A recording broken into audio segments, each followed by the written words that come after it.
What's going on, guys? Welcome to our third annual Senior Bowl live stream. You got one of your co-hosts here, Umar Desai, one half of the Desai Guys Football Forum. You got my other co-host down there in the bottom right. You got Tad Desai, the other half of the co-host of the Desai Guys Football Forum. But we're joined by some good friends here, friends of the podcast, big writers and content creators for LAFB Network. We got Al Rowe to my guess that's my left, right? Like pointing this way, you got Alro there, host of the Salute Detroit podcast, covering all your USC Trojans news. When it's new stuff, whether it's old stuff, whatever it is, he's got you covered. So, Al, what's going on, man? Glad you could join us today.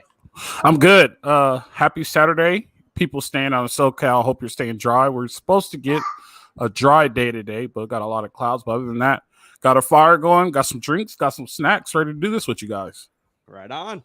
That's the way to do it. And of course, we're joined by the boss man, the creator of LAFB Network. He's always gracious to join us for these live streams as well, even if it's only for a portion of it. But hey, we're grateful for any much of the time that he can provide for us. And that is Ryan Dyer. Ryan, so happy you could join us for as much as you can, obviously. And just, glad to have you on. What is up? No, it's my pleasure. I'm glad this is what the third or fourth year Third doing one, this? yeah. Third one. Always fun. I love the Senior Bowl. One year we'll all be down there. Maybe when we get our van, we can drive down there since it's a pain to get to Mobile. But happy to chat through it and excited to watch this game and see how these prospects do and go through it. And Al, I'm jealous. You have a fireplace out there. That sounds real nice right now. Ooh. Yeah, dude. I would show it to you, but my living room looks like Hurricane Katrina came through here. We'll call it Hurricane Bo. Hurricane Bo has destroyed the living room, and it's already 10 o'clock in the morning. So, nice. Yeah, I don't know why we do it. We clean it up at night, and then by 8:45, when he hits the living room, it's back to what it was. I get that.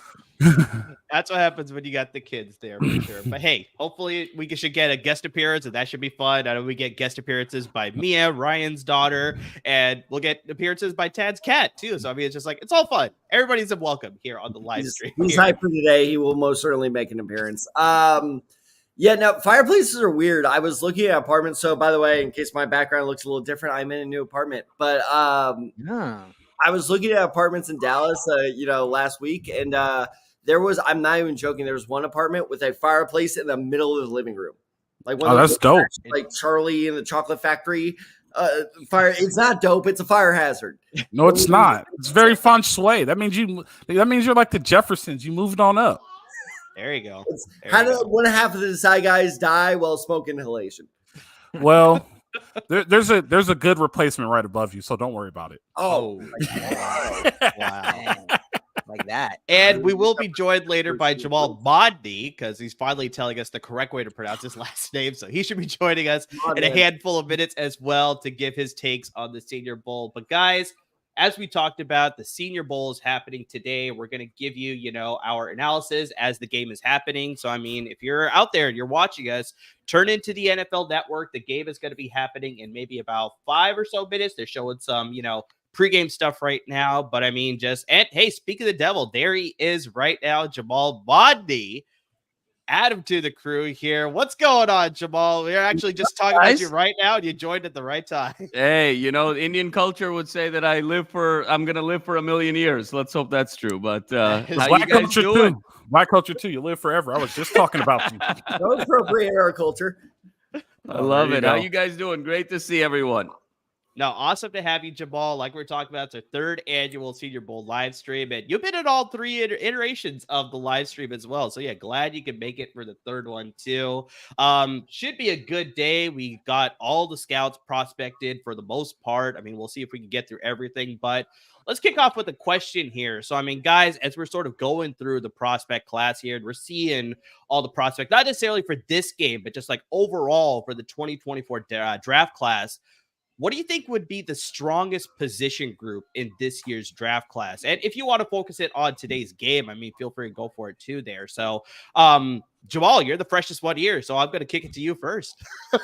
Yeah, I mean, I think there's a couple of positions that I like. Amar, I think there's a lot of talent, defensive line and edge. I like what I'm seeing in the secondary. I also like what I'm seeing in terms of offensive line prospects. I think those are kind of the 3 that I'm looking at here. Obviously, quarterback is the big unknown with Caleb and Drake May and beyond. But I think those are kind of the three positions that I've got my eye on, particularly in this game, as well as kind of in the evaluation process moving forward.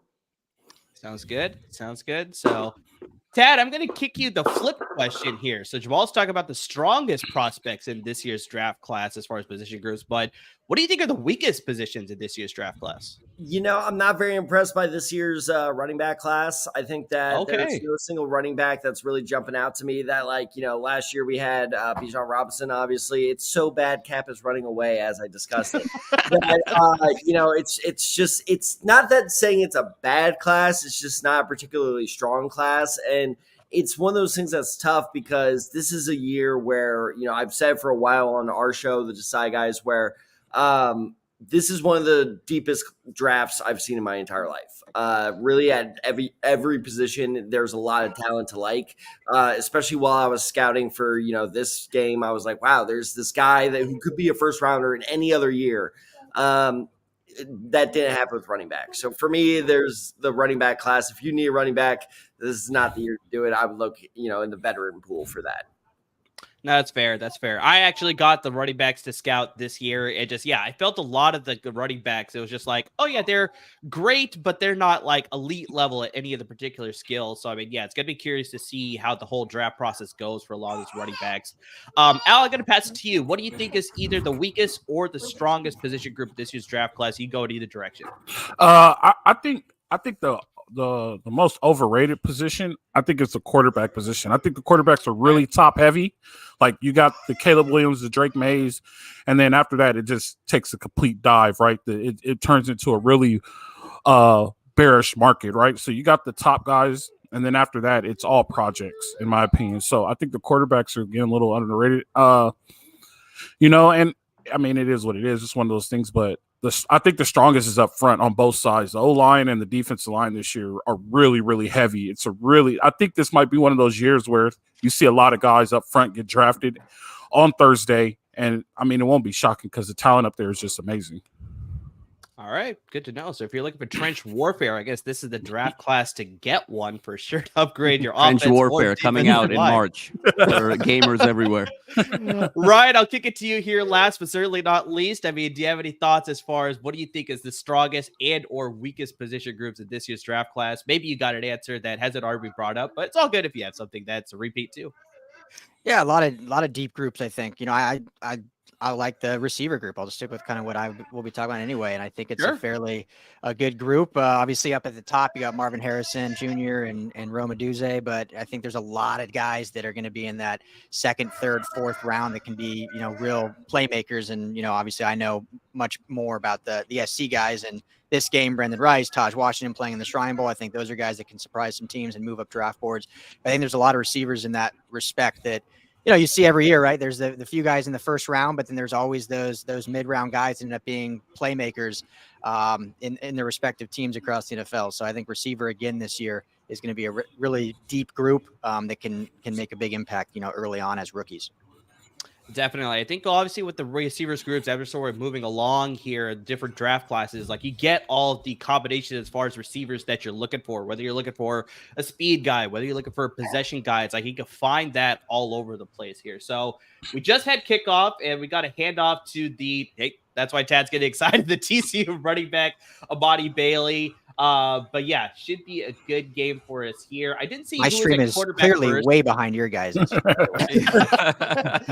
be the live stream. We all got different, some of us may be a little ahead, some of us may be a little bit behind here. But so yeah, we got the American team on offense first. I didn't see who was at quarterbacks. I don't know if you guys Rattler. It's Rattler. Rattler is in there first. All right, very interesting. Choice. I did not anticipate him being the starter, but Rattler, so I'll just jump right into the scouting. Yeah, I was going to tell you. I was like, don't talk about Amani Bailey. Let's talk about the quarterback. I really want to talk about Amani Bailey, but we'll wait on that. Let's get to that first here. What are your thoughts on Rattler? So, let's play my favorite game, over-under. Amir, I won't pick on you. Let's go Jamal. Jamal, over-under 1,100 career snaps for Spencer Rattler. Under.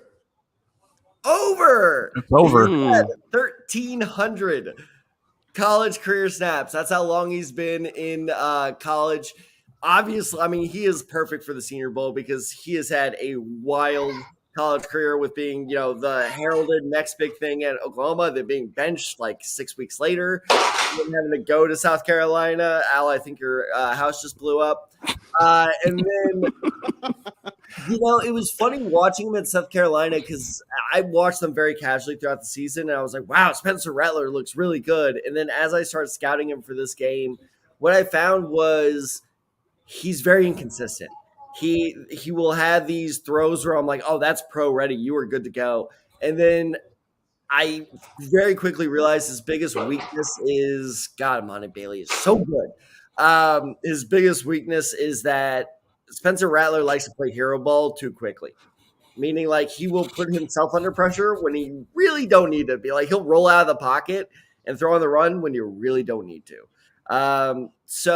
With his size, he's about 6'1", 215. His panicky nature, there's a lot of promise there for a solid backup, but in terms of can this guy develop into a good starter, I think that ship has sailed. So, Tad, I'm going to translate this for our LA football fans. You essentially just said he's Caleb Williams without the talent. Yeah. Wow. Okay. That's a very good way of putting it, because that's my issue with Caleb Williams too. Is he just like, why are you rolling out? Stop. Say your feet. Don't throw on the run. And like, it's just, and yeah, Caleb Williams though is like, no, yes. And Spencer Rattler is like, no. And it's just like, there's the yes never comes. That's fair. The thing that worries me about Spencer Rattler, and if you want to get a good judgment of his character, is to watch QB1 on Netflix. He never was a team guy. It was always about Spencer Rattler. And then like watching him and you seeing his progression and play through Oklahoma and South Carolina, like he's never grew out of that. He never matured out of that. And so, I mean, it's okay to have a little cockiness, have a little bit of chip on your shoulder, but I just don't think mentally he's a team leader.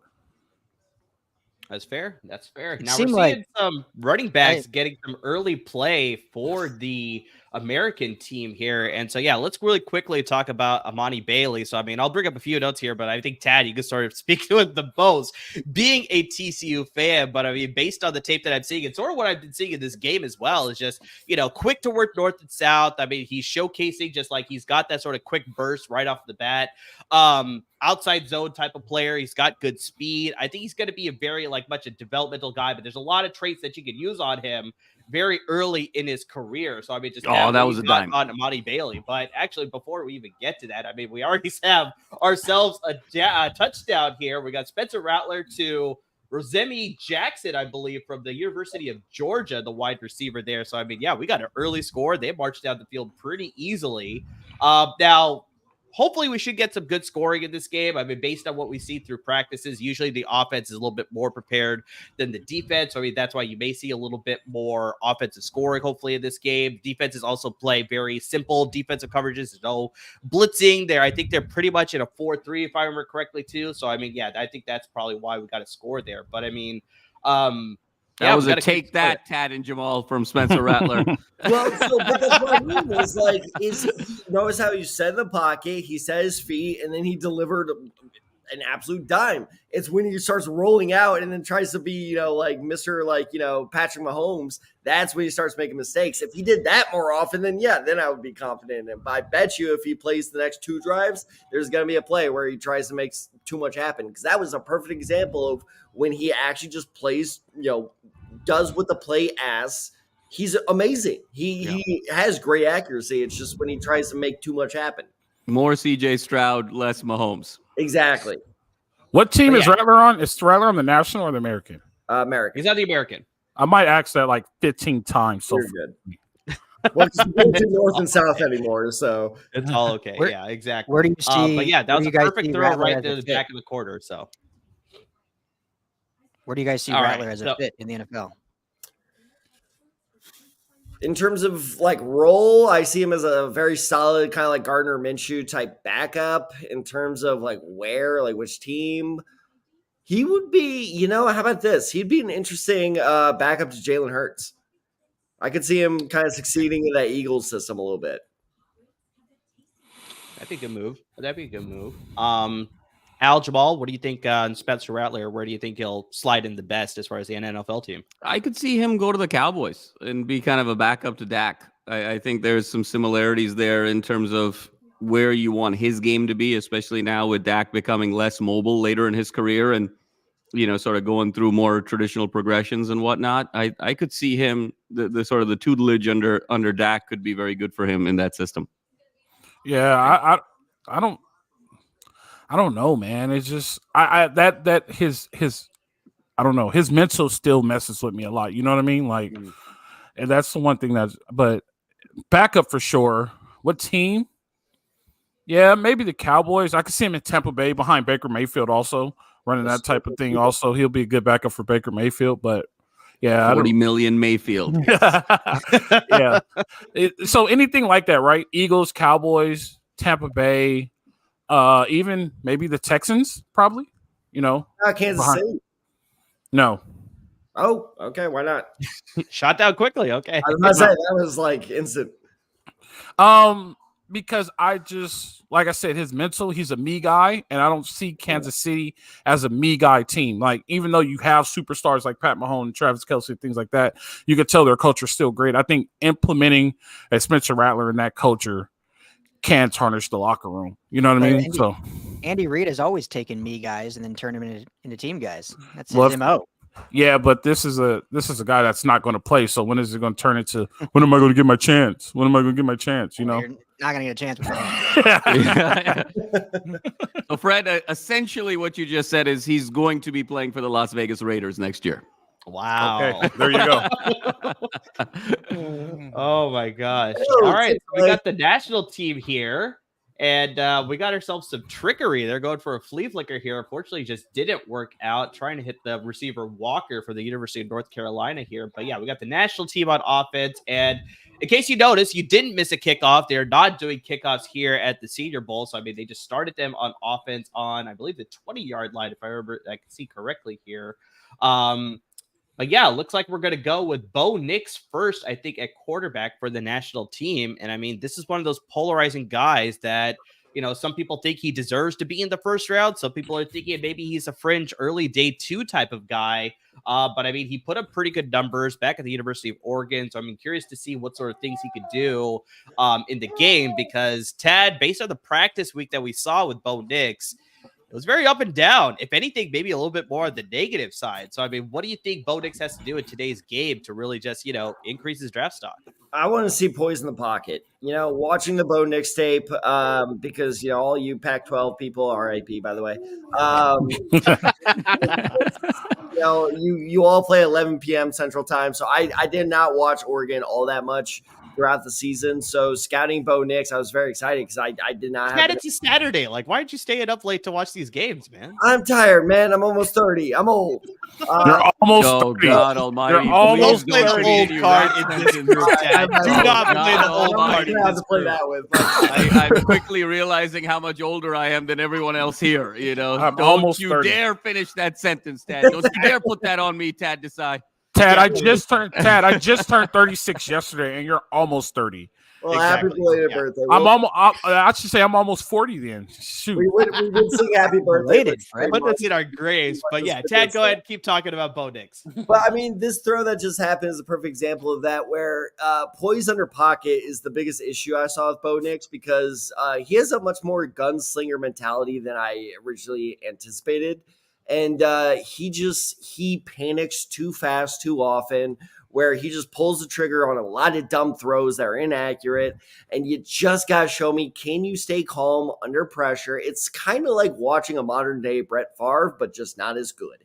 And it's just like, I want to see, can your accuracy be more consistent? Can your head, can it be on a more, can you be more clear? Sorry.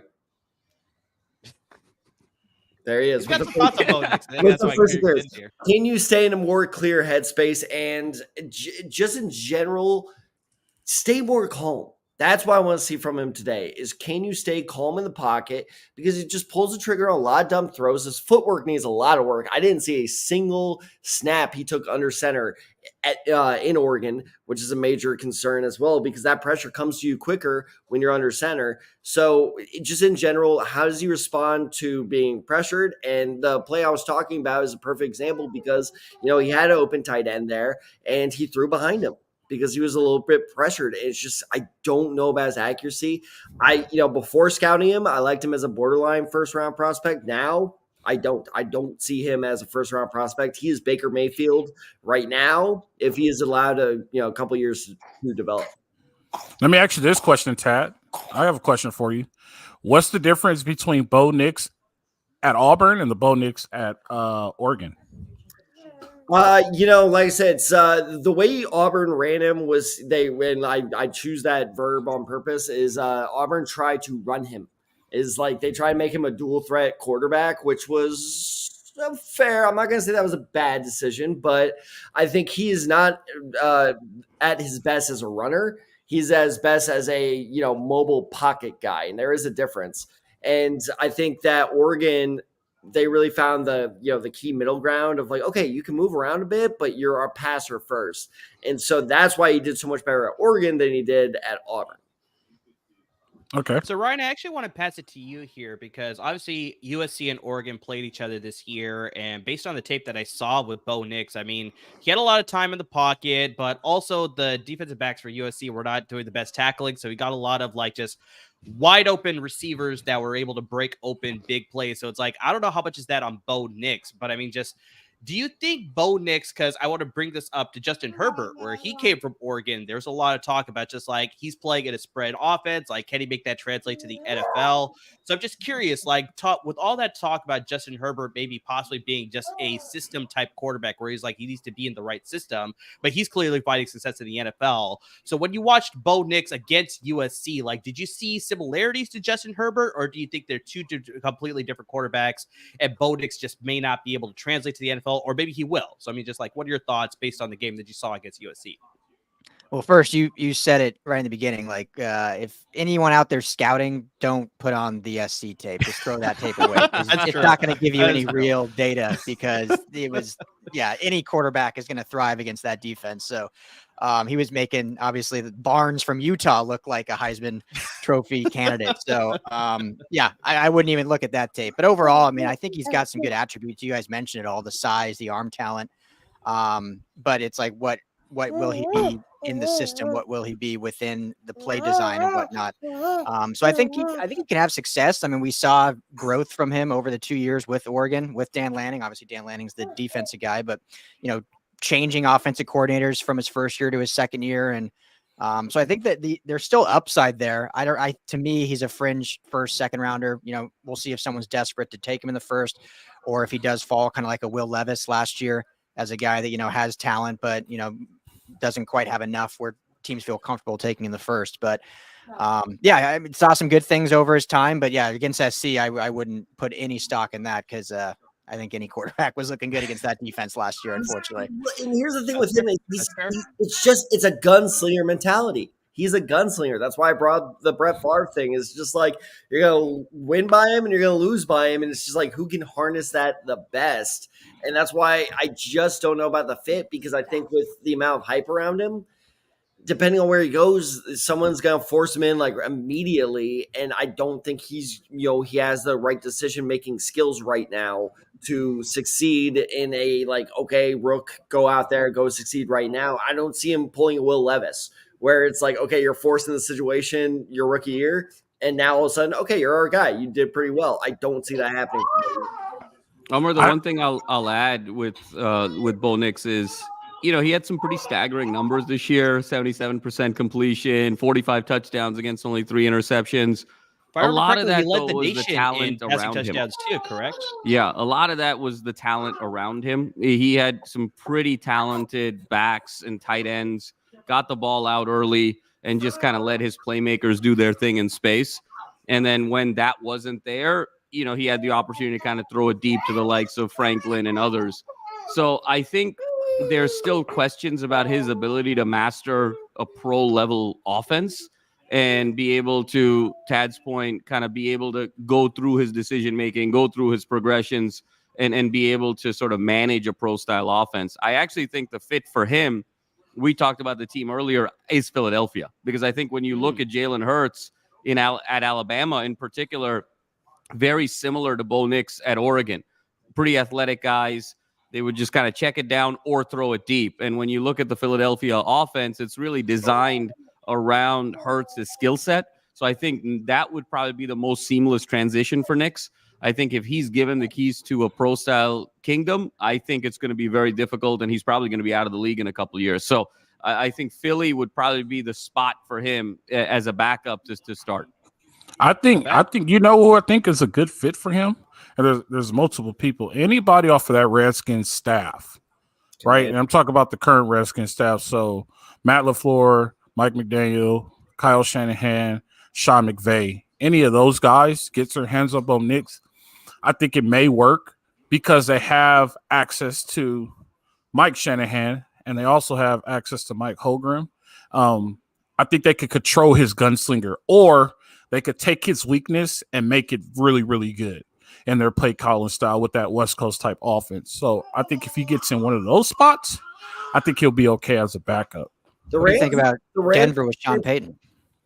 Think about that actually. Denver with Sean Payton. I watching Denver, I think he's a little bit different from how he was in New Orleans. I think he could go back to that with Drew Brees in that gunslinger style. That may work, but he's not that right. Sean Payton is not calling it like that right now, but he has that in his back pocket, so that can work, Ryan. That could be a good spot for him. I think the Rams is an interesting spot because, Stafford's got, what, 1 or 2 more years left in him. It's not looking like, he's going to call it quits in this offseason. So, draft him in the 2nd or 3rd round, let him develop behind Stafford. He's got the rocket arm you need for that system. And then, McVay is the coach to kind of get all those bad tendencies out of him. And then when Stafford calls it quits, Nick steps up. That to me, that's like a dream fit right there. Nick's had the benefit of a really good offensive line at Oregon. And so when he was able to sort of gunsling, it was 2nd and 3, 3rd and 2. He was also a little bit more calculated in his gunsling because he knew they would convert on 3rd down or 4th down with that offensive line, with those backs. So again, I think his behaviors are going to change significantly in the NFL when you equal out the talent on the field. So it'll be fascinating to see how he progresses. So spending a lot of time on quarterback Bo Nix for sure. The quarterbacks get a lot of the attention, but there was a play that happened a handful of plays ago here. They had a screen pass to the tight end, Jaheim Bell, out of Florida State. And so, Jamal, I definitely want to talk to you about this position class for the tight ends, because we're talking about the quarterbacks sort of being top heavy, where your Drake Mays and your Caleb Williams and your Jaden Daniels probably the top, but then everything else is sort of need to be figured out through this draft process. I feel very same. And I mean, that's why I want to kick it to you here, Jamal. I feel the same about the tight ends, where it's like you got Brock Bowers, in a class by himself. Then maybe Jatavion Sanders is like trying to catch up to him. But outside of him, it's like, I really don't know what I feel about this tight end class. You got a lot of potential, just you don't know what you have. So I mean, just like really quickly, can you speak about the tight end class, and then speak a little bit about Jaheim Bell, who made a play earlier today. Yeah, no, Amar, you said it best in terms of kind of the gap between Bowers and everybody else. The gap between 1 and 2 is probably the equivalent to the gap between 2 and 13 in this gap, this class right now. But speaking more specifically, obviously, the 1 and the 2 guys aren't here at the Senior Bowl. But when I look at this group of 6, I kind of have them in 3 different categories. And I got 2 guys that have, I think, a ton of upside. I think 2 guys that are sort of solid, sort of NFL, sort of role players, and then 2 that are more on the project side. Bell is one of the 2 guys here that I think has a significant amount of upside. When you look at, he's 6'3", 239 at Florida State this year. He caught 39 balls, 503 yards, 2 touchdowns. But what was kind of significant with Jaheim Bell is, he was longer routes with him as a tight end, and he was super athletic, really explosive plays. I think he had 5 catches this year, over 30 yards. And so, there's sort of a Shannon Sharp element to this guy. Florida State even ran some jet sweeps with him inside the red zone. So I think he's a guy that could be very, very valuable in the right situation. I mean, if you kind of get everything clicking with Jaheim Bell, you're talking about a gadget type of offensive player of the ilk of a Deebo Samuel, really. I mean, in terms of kind of the variety that he brings to the table, there's a long way to go there, but I think there's a tremendous amount of upside there. The other tight end in this group I really like, Amar, is, this is going to make Tad very happy, is Jared Wiley out of TCU. I just think he's, between our the offense 6'7", would have fallen apart without that man. No, I mean, he's 6'7", 260. He had 47 catches this year, over 500 yards, 8 touchdowns. He's very athletic, really good hands, tight ropes the sideline. He's got size, he's got speed. There's athleticism there. I think he could step into the right situation and be a tremendous impact player next year in his rookie year in the NFL. He's got all the tools and the production. He was a winner last year with Duggan and TCU. I really like what I saw on tape with Jared Wiley. Really athletic guy, and I think flying under the radar. Then I think there's, 2 guys here, that are more, they know their role. I like Theo Johnson of Penn State, big kid, 6'6", 264. He had 7 touchdowns this year at Penn State. He's kind of one of those red zone specialists. You sort of run a seam route in the red area, and he's going to be like a really good blocker at the NFL level. And so between the blocking and the red zone, and I think we've seen it in the playoffs this year, the difference between teams that are playing in the Super Bowl versus teams that are out in the first round or not even make the playoffs, oftentimes it comes down to red zone execution. So I think there's a slot for Theo Johnson in the NFL. I don't see stardom, but I think he can be a very solid player. And then kind of a clever guy is Ben Sinnott from Kansas State. He was also kind of very productive this year, 49 catches, 676 yards, 6 touchdowns. But Kansas State almost used him as like a 245-pound slot receiver. It was very interesting. He was sort of Wes Welker if Wes Welker was 30 pounds heavier. They ran much more complicated routes coming for at him. you if you're a defender. They ran much more complicated routes for him. So I kind of see him more as this sort of hybrid slot tight end type of guy, where with the right offensive mind in the NFL, I think he could be a really valuable piece, but I don't know if he's kind of your traditional tight end. But if you can see the vision of how to use him, he can be very productive. And then there's the 2 guys in the Big Ten, AJ Barner from Michigan and Brevin Spanford from Minnesota. Both those guys, big bodies. I think they're more projects. They'll probably make an NFL roster if they do, kind of more for their blocking ability. So that's where I kind of see this tight end group, particularly in the Senior Bowl. You forgot a school, Jamal. What did I forget? Iowa. Iowa doesn't have a tight end this year? No Iowa tight end here. Iowa averaged like 5 points a game. If they have any offensive player in this year's draft, I made this joke when we did our first mock draft on the show. Iowa's MVP was their punter, Torrey Taylor, who, by the way, is actually really good. I actually really like Torrey Taylor. But because he had so much practice, he is amazing. That Iowa offense this year, my God. They've always been like that, though. I know. Real quick. It was real quick. really bad. I unfortunately have to bounce, but I love all you guys. Have a great rest of the stream. Enjoy the game, and we'll all talk throughout the day. But thanks for having me on, and keep this thing going. Love it. All right. No, appreciate you coming on even just for a little bit, Ryan. You're the man. Once you logged off, once you said you had to go, Ryan, we lost the viewers. So you had a fan that left too. It was Mia in the other room. There you go. Exactly. He had his wife watching in the other room. Exactly. Except they never watched, so I know it wasn't them.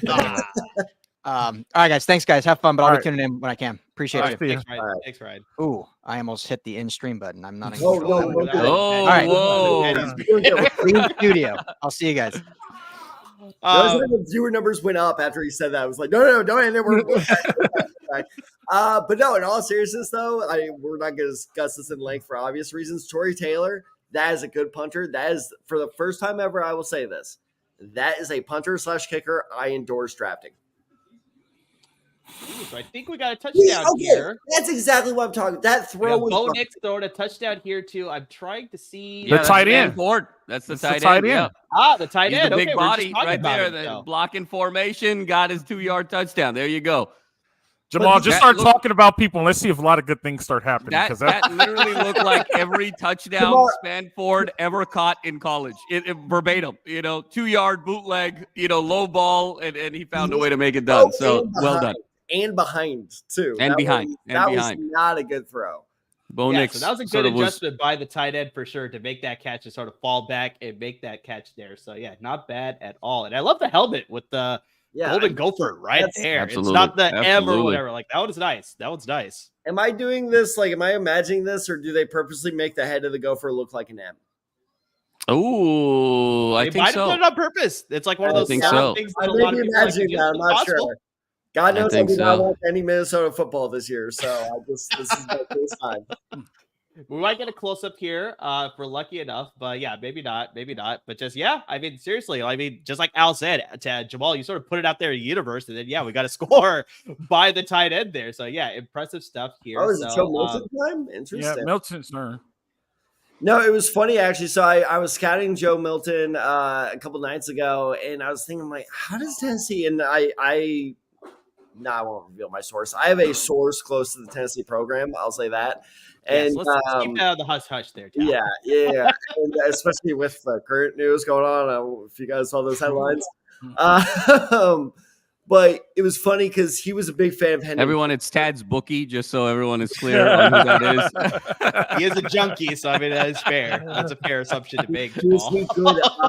The best odds. It was his vape supplier. Underdog Fantasy. Underdog Fantasy is the only person that will beat my bookie at Tennessee. But no, it's funny because me and Amir, we were both huge fans of Hendon Hooker last year. I remember I was out with friends last year. It was Saturday night at like 1 a.m. I started getting texts from Amir being like, Hendon Hooker would be a first rounder if it wasn't for him being hurt. And I'm like, dude, I am out. Accurate. Yeah, I remember I was watching tape on him late, and I was just like, yeah, this guy looks sensational. And then they followed up with a guy that a lot of people are talking about this college football season with Joe Milton. And that was my point is Joe Milton the third. Joe Milton the third. JM3, baby. Is the guy I know that works very closely with him says Milton's better. That Milton is a better player. He's a better student. So I liked a lot of what I saw with Milton. It's just he does everything good. He doesn't do anything great. Is kind of where I landed with him. Is just like, and I'm actually surprised he's showing off his mobility here with two, not straight rushes, but 2 rushes on this drive. He needs refinement is I think the best word for it. And so if he performs well today, don't be shocked if Joe Milton goes in the 2nd or 3rd round. And Ted, I don't want to cut you off here, but speaking about performing well, I mean, we were sort of talking about him earlier, but Amani Bailey is really making it. Not to be a homeboy right now. I mean, he's the early front runner for MVP in this game. I know. He had a lot of big runs to start the game, and then Joe Milton is looking his way as far as these dump off passes. But I wonder if that sort of attributes, Tad, to what you were saying about Joe Milton, where it's like he does a lot of things good, but maybe not necessarily great. So I mean, maybe he's going through the progression, maybe he's not looking through it as well as maybe you'd want him to. And so that's why he's fine taking that check down. So, I mean, based on the tape that you saw, did you see that more often where he's sort of going for that check down more often as opposed to going through the progression? Or is this just sort of like based on what he's seeing in today's game specifically? Not so much. So he wasn't panicky from what I saw. So let me pull up my notes for him real quick. So this is an American team, right? So let's see with Joe Milton. America. This is a big thing is he'll be a 25-year-old rookie. That's I actually forgot about that. So he'll be a 25-year-old rookie. This is probably what's happening right here. This is my 3rd note for him. He's only had 1 full year as a starter. So he was a transfer to Tennessee. Then he had to sit behind Hendon Hooker. So maybe that's what's at play here. Is like maybe he's just not used to having to go through his progressions like that. So with his age, and actually this is exactly what another note I have.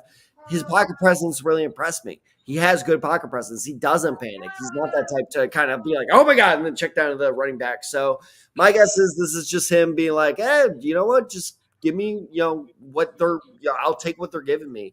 So I'm not taking this as a negative, but he's got to show me something good to really increase his stock. Because right now his stock is like, solid mid-rounder. And, Grant, we're going off 5-6 plays right now. That's what he's showing me right now. A solid mid-rounder. All right. Chad, I totally agree with you. I just can't help but think, man, it would be brutal to be, Tad's teacher at a parent-teacher conference. Can you imagine a parent going up to Tad and being like, how's my kid doing? And Tad's answer is, he does everything pretty good, but not great. I B plus two. I always tell my man, students, I'm like, I'm not gonna lie to make you look bad, but I'm also not gonna lie to make you look good. Pizza conferences, I'm like.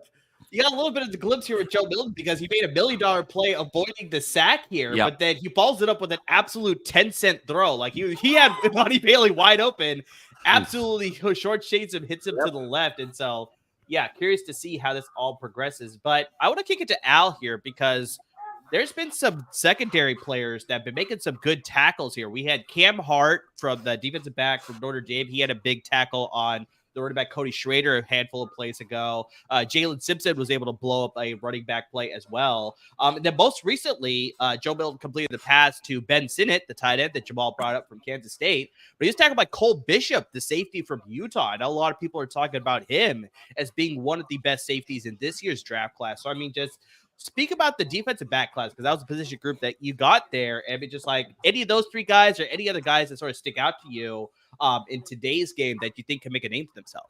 Yeah, so I'm gonna start with the guy from Utah. His biggest value is that he could play down the box, right? And you can clearly see that on that play too. Sorry to cut you off there, but just like clearly Ben Sinnott caught the ball before the first down, but Cole Bishop really ran in and he was able to wrap him up. Good technique because he'll stop him before the first down. That's why they ended up punting here. So I mean, sorry to cut you off there, Al. No, you're good. Bishop. So anytime you could get a safety that could play in the box and could play on top of the defense, his value is extreme, right? Because now you can roll safeties and use them in both ways. Now, if he could cover, and I haven't saw any of his practice stuff, but if he could cover, he's an A+, right? He hits all three. He could tackle, he could play up top, keep everything in front of him, and he could cover. And so now you can put him on a slot receiver or a big tight end when you need to in certain situations. So Bishop's stock is high. I mean, he played for Utah. Solid defense, great tacklers. Like everybody knows what you're going to get out of the Utah guys, so that's great. The Hart guy, the thing that worries me about him is he's a little small, and then we saw that like he made the tackle, then he got hurt, right? So what's going to happen when what happens when he tackles a Bijan Robinson? What happens when he tackles a King Henry? The bigger backs in the league, you make a tackle, you get hurt. Its size is a little bit worrisome for me, but at the end of the day, you just keep him on top of the defense. He doesn't really have to come down. He tackles receivers. Hopefully, DJ Metcalf doesn't have a thing against him and have to tackle any big receivers, right? Who's the third guy you said? I think the third guy is a little bit. Yeah, he's a little bit under Hart. Bigger body, but he doesn't tackle as well as Hart, right? Hart can put it like this. Hart gains 15 pounds. He's now an NFL linebacker, right? He's an NFL linebacker. He easily turns into 230. So that's another plus. Either because NFL linebackers today are 230. Simpson is not that big, but doesn't tackle as well. But also he does make tackles. He does play well. You could put him up top. So, if Hart's my number one guy. If I was to pick between those three, Hart would be the number one guy, and I saw him play because of the best conference that has decreased. It's not deceased. Is no longer there. So we got Sam Hartman in at quarterback now, replacing Bo Nix to sort of close out the quarter here. But I'll tell you real quick, I actually really like him. Okay, all right. I actually wanted to talk about the receiver that the broadcast was talking about, Devontrez Walker. Unfortunately, Ryan was responsible for scouting wide receivers here. But Jamal, you're a pretty knowledgeable guy. I'm pretty sure you may know something about this guy because based on what I've seen with a few plays here, he almost caught a long pass from Sam Hartman. And then earlier in the game, he had a pretty long reception, almost caught that one as well. Like he just seems to be a speed threat, seems to be able to get open here. It looks like he's going that direction again. Throws it in double coverage, though. So I mean, that's not going to help. But just, what can you speak about Walker? This seems to be a guy that seems to find a way to get open, and that's why Sam Hartman's looking his way. Yeah, no, for sure. Devontrez Walker is one of the more underrated explosive receivers in America. The broadcast talked about it. 7 touchdown receptions in just 8 games. He was dinged up a little bit over the course of the season, but also the benefit of playing. So many times, folks, we focus on the quarterback that are pro prospects, but there's tremendous development for those receivers. When you've got a Drake May that you're playing with and you're sort of getting ready to play with a pro-style quarterback, it just sharpens your route running ability. It sharpens your ability to recognize defenses, explode off of, hip movement with defenders and whatnot. So this is a guy that I think is going to be a sneaky sort of mid-round pick that can come in and really be an explosive weapon for a team that desperately needs it. You think about a Pittsburgh, for instance. You think about a team that kind of requires a little bit more big play ability. Walker can kind of step in here and do some really nice things. I like his size. Obviously, he's fast and he's quick. I think the only question is going to be once teams sort of get a sense of him being a bit of a deeper threat and they lay off of him, is he going to be able to sort of go across the middle on the underneath stuff and be able to make them pay and take the contact? And then B, how is his ability from a catch radius standpoint with the contested deep balls? We saw a little bit of that in sort of with North Carolina, not as much. So I think that's the one thing that you're probably looking for. But at a mid-round selection, he's showing you enough where he's worth the risk to go see and get developed. So I really like what I'm seeing. It's actually funny that you bring up the whole contested catches aspect, Jamal, because literally on the couple plays that we saw in today's game, like he had a one-on-one with the receiver and the ball was literally in his hands. Yeah. And I don't know whether the defender just spooked him a little bit, but just he couldn't reel in that catch. And then also in the double coverage. Now, obviously it was double coverage, but it's like he didn't fight to try and make that reception. I know the pass wasn't all that great either. We'll get to Tad here in a bit to talk about Sam Hartman for sure. But just, you can see there, like specifically on the contested catches aspect, which you brought up. It's like you're seeing that in the game here. So yeah, hopefully he could sort of fix that going forward. So we're coming to, we ended the first quarter just now with the tie score of 7-7 between the American team and the national team. And I think this is a good transition point to sort of talk about, we haven't brought them up yet, or I think Ryan brought them up really quickly, but we haven't dove into these guys. And we got a guy from the Salute to Troy podcast, and we have another guy from the Bruin Bible podcast. So we definitely, let's talk about some USC and UCLA prospects in today's game. And I don't know if you guys caught it, but I'm pretty sure you guys have some good notes on them. The guys that played in the East-West Shrine game as well. So Al, I know we sort of did a episode on your Salute to Troy podcast talking about some USC prospects. I'm pretty sure you got better notes on these guys. And so let's focus on the guys in the Senior Bowl today. They actually did a piece on Brendan Rice because Jerry Rice is at the game watching his son. In case you don't know, Brendan Rice is the son of the legendary receiver Jerry Rice. And so, yeah, he's talking about his son. So he is at the game. And then they also have the running back who's been killing it at practice all week based on what I've been seeing and based on what I've been reading, Marshawn Lloyd, the running back. So, I mean, Al, what are your thoughts on both of those guys? And, like, what do you feel about, like, their draft projection? Like, which rounds do you think they can go in? So, Brandon Rice has also had a really good week, and the thing has for sure. The thing that's starting to come out about him is that he's faster than people expected him to be. He's running like a high 4.4, low 4.5, and with a little bit of training, if he's going back to Arizona, he's he might be able to get that down by the time the combine comes around. The thing that separates Brandon Rice from a lot of other people also is that he blocks really, really well. And he doesn't really get a lot of credit for how well he blocks. Separation is a slight issue. And I got that from my co-host on Salute to Troy, Jamal Madman Maggie. Separation is a slight issue, but that's something you can work on. But to get to your question, where do I see him? Man, before I saw him as a Friday guy, but if he sneaks to Thursday, I would not be surprised. He's still a Friday guy, but after his week this past week, and people seeing him and seeing him compete and showing him how he plays, I think somebody might take a flyer. If they don't, it's not the end of the world. But I definitely see him early Friday guy. He's a day 2 guy for sure now after what he's done. I don't know if he's not playing today. The earlier they say he's not playing, but I'm curious to see what he does in Indianapolis, and Indy's going to be a big one. Pro Day's going to be a big one, but he's early Friday top 2nd round receiver right now. Okay. And then what about Marshawn Lloyd? Marshawn Lloyd's unique because he has a bigger lower frame than most people think he has. He's a typical NFL running back. Like he looks little up top, but he has a bigger lower frame. And He's fast. He's explosive. He has a bounce problem, though, if that makes sense. He wants to get to the corner instead of hit the hole. And yes, so I did notice that when I was watching tape on him too. That makes and sense. so in the NFL, that bounce is not there unless you're really fast or unless you're Eric Dickerson. And Eric Dickerson is generational talent, right? So true. If he can learn to become a downhill running back, oh man, because he could catch really well too. So my comparison is like Marshall Faulk. You could put him in a screen game, inside zone.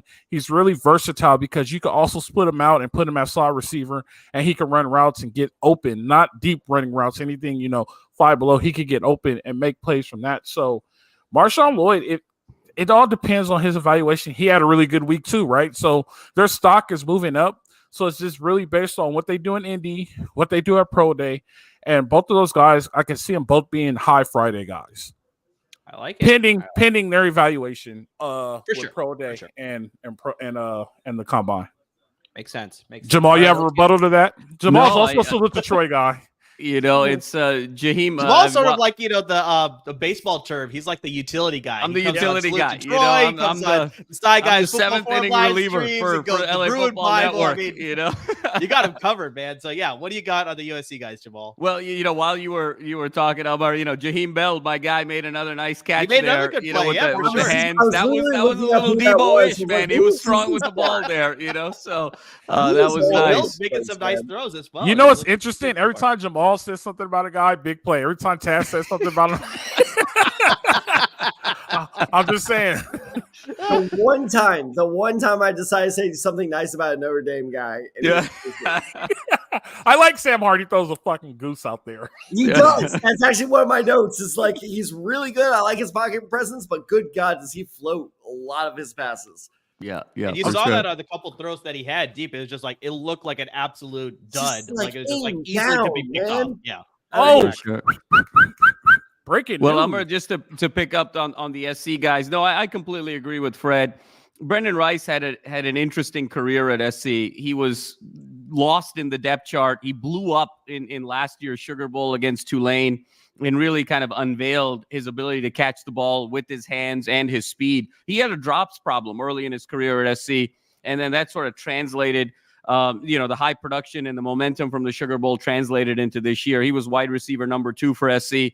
I think what works really well with Rice, he's got kind of all the tools. He's got size, he's got the speed, but he's got straight line speed. I think the question is laterally, can he break in and out of cuts as quickly? And that's where the separation problem has existed. Every time SC kind of ran a play action go route, he was able to create separation for himself.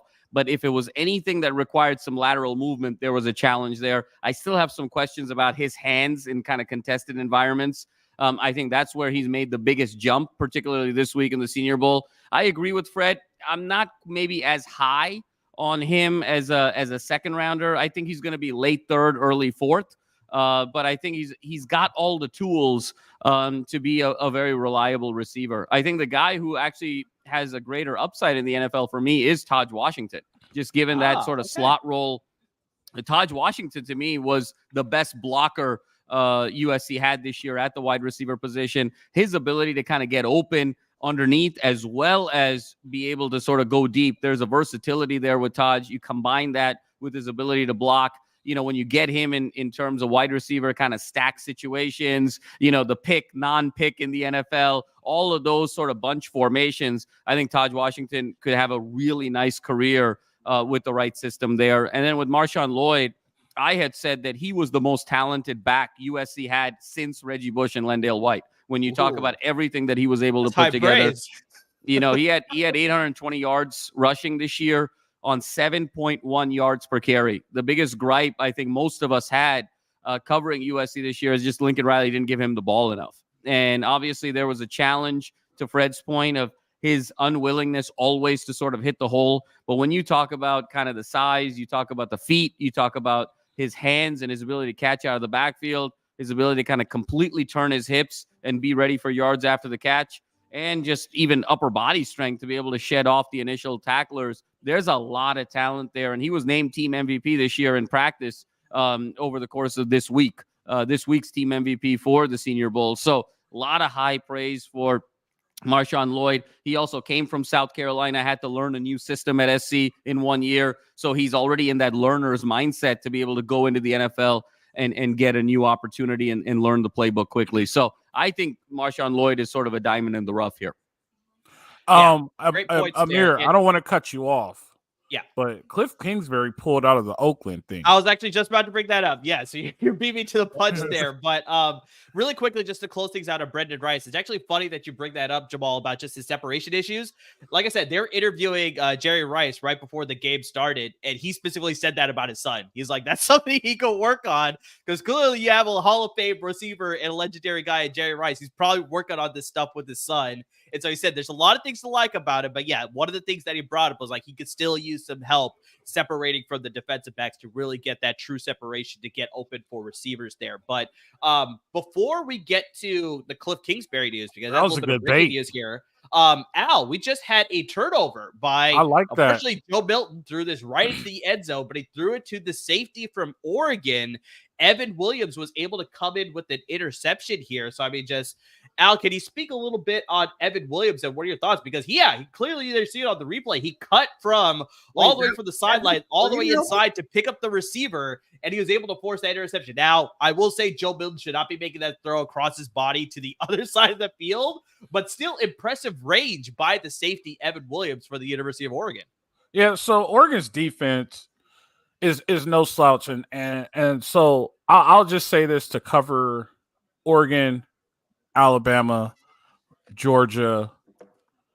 That match coverage puts you in a very good advantage because you don't know if it's zone or if it's man, right? The rules are if anything's over 5, it turns into man. If it's under 5, you play your zone, right? So you're either playing the type of cover 3 or you're playing man coverage.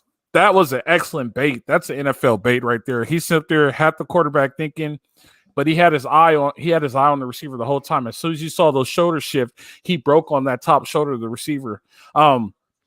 Those guys who play in that system puts them in a pro advantage right away because there's a lot of man in the NFL, right? And there's a lot of baiting that you have to do like that. And they can look you off really. The look-offs in the NFL are way better than the look-offs in college, right? Up the game. So he's at advantage. That's really good. I think he has a chance. It's just where does he go? It's all based on fit because you still have the old school defensive coordinators that want to run cover 2.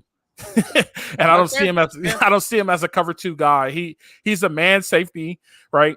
And he has the ability to play and to cover slots. So a lot of put it like this: a lot of the Pac-12 safeties have abilities to cover slots because of a lot of what you saw this year because in the pass happy league. But if he ends up in a cover 2 system, I don't think it'll work out for him. If he goes to a man system, he'll succeed very well.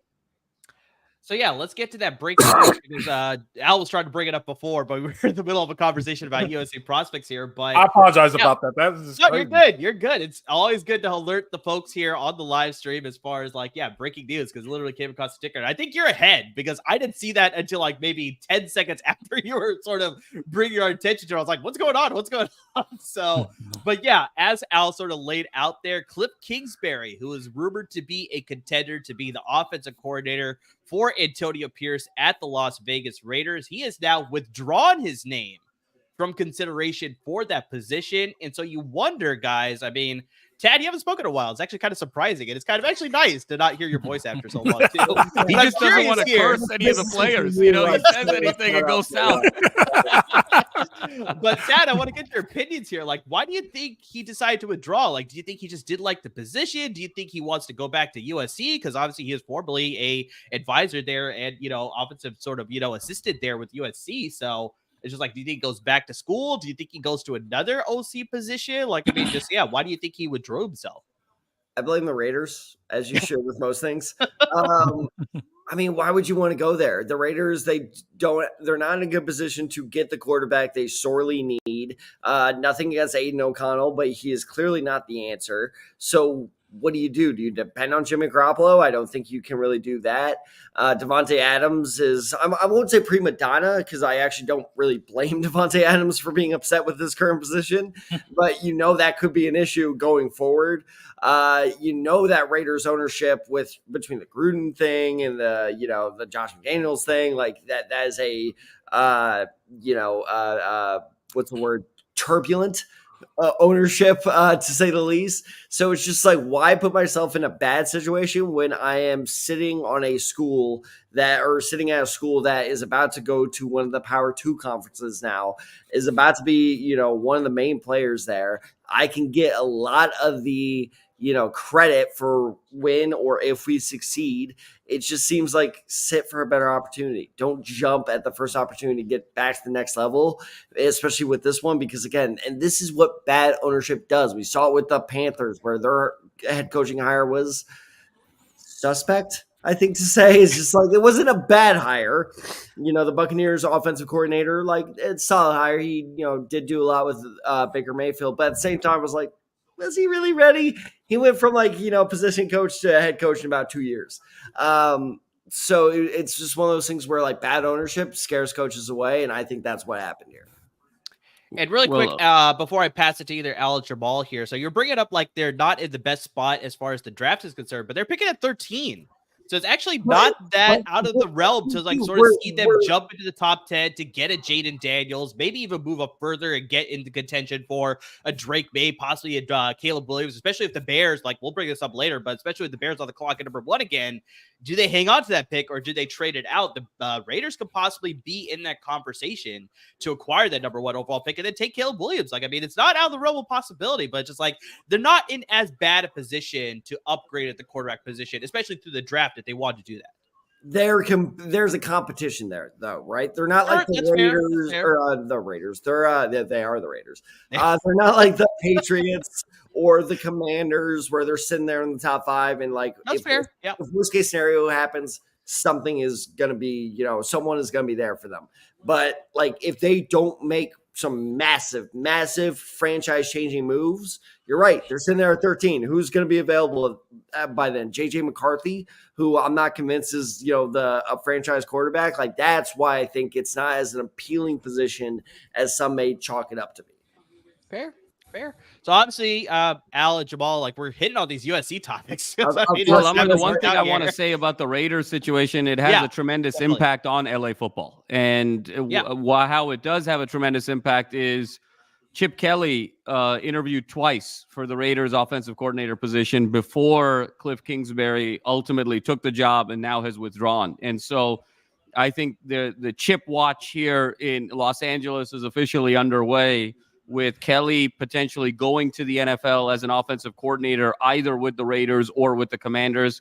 The Raiders just hired Deshaun Foster, UCLA's prized running backs coach, as running backs coach in Vegas. And so we're officially on Chip watch here. And I think there's really a changing of the guard here with UCLA. It looks like there's been really an urgency from Chip the last couple of weeks to leave UCLA and go back to the professional rankings. I think a lot of that has to do with stability in the athletic director's office at UCLA. There's kind of been a domino effect where athletic director Martin Jarmond was in line to get the Ohio State athletic director job. And now, since he was passed on that, I think now he is looking at UCLA as more of a long-term solution for him. And as a result of that, now he is more empowered to be able to make the changes that he wants to make. And so the domino effect here is, I think there's a very real possibility that Chip Kelly, A, takes this Raiders job, and B, UCLA, of course, will be in a kind of head coach search mode here in the next couple of days. All right. This late in the game, who are they going to hire?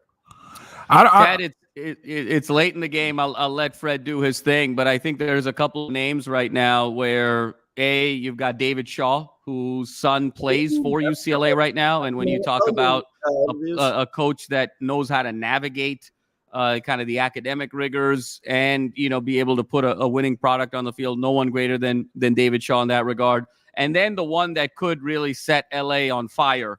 It's a little bit far-fetched, but it is a flashy hire. It is possible. How about UCLA go get Pete Carroll? Oh, awesome. You want to talk about making the rivalry on fire again. Pete's looking for a job. He wants to be a head coach again. He doesn't want to be a director of fundraising or an advisor or anything. He's looking for a job. He's got a house in Manhattan Beach, another one in Malibu. Pete Carroll to UCLA would set UCLA football and LA football on fire. Jamal, you see what I'm doing? You see what I'm doing, Jamal? Viewers. I'm reaching here. We just hit 30 viewers the second you said that. So. Yeah. I think it's more the viewers because Jamal knows where Pete Carroll lives. So it's like they're trying to find Pete Carroll. Hey, so the Cliff Kingsbury thing is interesting to me because two things pop in my mind. One, what does he have working? Because there's a new cycle that's going to happen with coaches getting fired after Tuesday. Right, so Tuesday is National Signing Day, and there's not a slew of coaches, but there's a good number of coaches that get fired after National Signing Day, and not head coaches, but in position roles and things like that. So that's one. Two, there's also going to be another shift as far as who's going to get picked up as far as coordinators and things like that for these new coaches that just got hired with Seattle and the Commanders. There is a big connection with Dan Quinn and Pete Carroll with the Commanders, Jamal. So I wouldn't doubt it if Pete Carroll becomes a DC for the Commanders. That's a possibility. I don't know how likely it is, but that is a possibility. The Pete Carroll thing to UCLA actually works because it's about putting butts in the seats. It's about putting your name out there, and it's about you're going to a conference that is now a super conference, either 1 or 2. Nobody knows where that super conference stands, but you are in a super conference now, and eventually you're going to have to win ball games. I could see that happening. He loves Southern California. He could recruit like no other. That's not a far fetch. It doesn't matter that he's at UCLA. It will set LA on fire, but that's also people who don't understand. If the check clears on Friday, I don't care where I'm working as long as the check clears. You know what I mean? And so, this is an important thing to notice, too, is notice how after the Dan Quinn hire, everyone was saying, well, what about Belichick Vrabel? No one was saying, well, what about Carroll? So Carroll's name is not on the hot market as like, oh, we need to hire this guy right away. But the funny his heart is in the NFL. He wants to coach in the NFL again. I just don't know if the NFL's heart is in Pete Carroll right now, and it's sort of the Geno Smith line. They called, what was the line where they called me, I didn't call them back, or they wrote me off, I didn't write them back. But no one's writing Pete Carroll back right now in the NFL. And I know he's got a lot of juice left. And wouldn't it be an incredible end to his career? He's one of only 3 men in the modern era to win a Super Bowl and a national championship. He obviously was a decorated coach at the USC dynasty in the last 50 years. I mean, it's defined by Pete Carroll. What if he were to resurrect UCLA football as his last act as a coach? Well, I mean, it's sort of legendary status at that point. And he definitely hasn't juice left because from reports, that's what happened is he told them, I'm going to retire at the end of the season. And then like with 2 games left to go, he was like, wait, no, never mind. Like, I want to keep doing this. And they were like, well, dude, we've already like started the search, which I feel like the Seahawks could have, been like, oh, okay, we'll bring it back. But it also seemed they were kind of done with him anyways. It was one of those things where like, an employee quits and you're just like, well, I was about to fire you anyway. So, all right. Yeah, that works. But no, I think that's the thing is like, yeah, his stock for whatever reason is not that high. And so for people being like UCLA, like that, he's above them. No, he's not.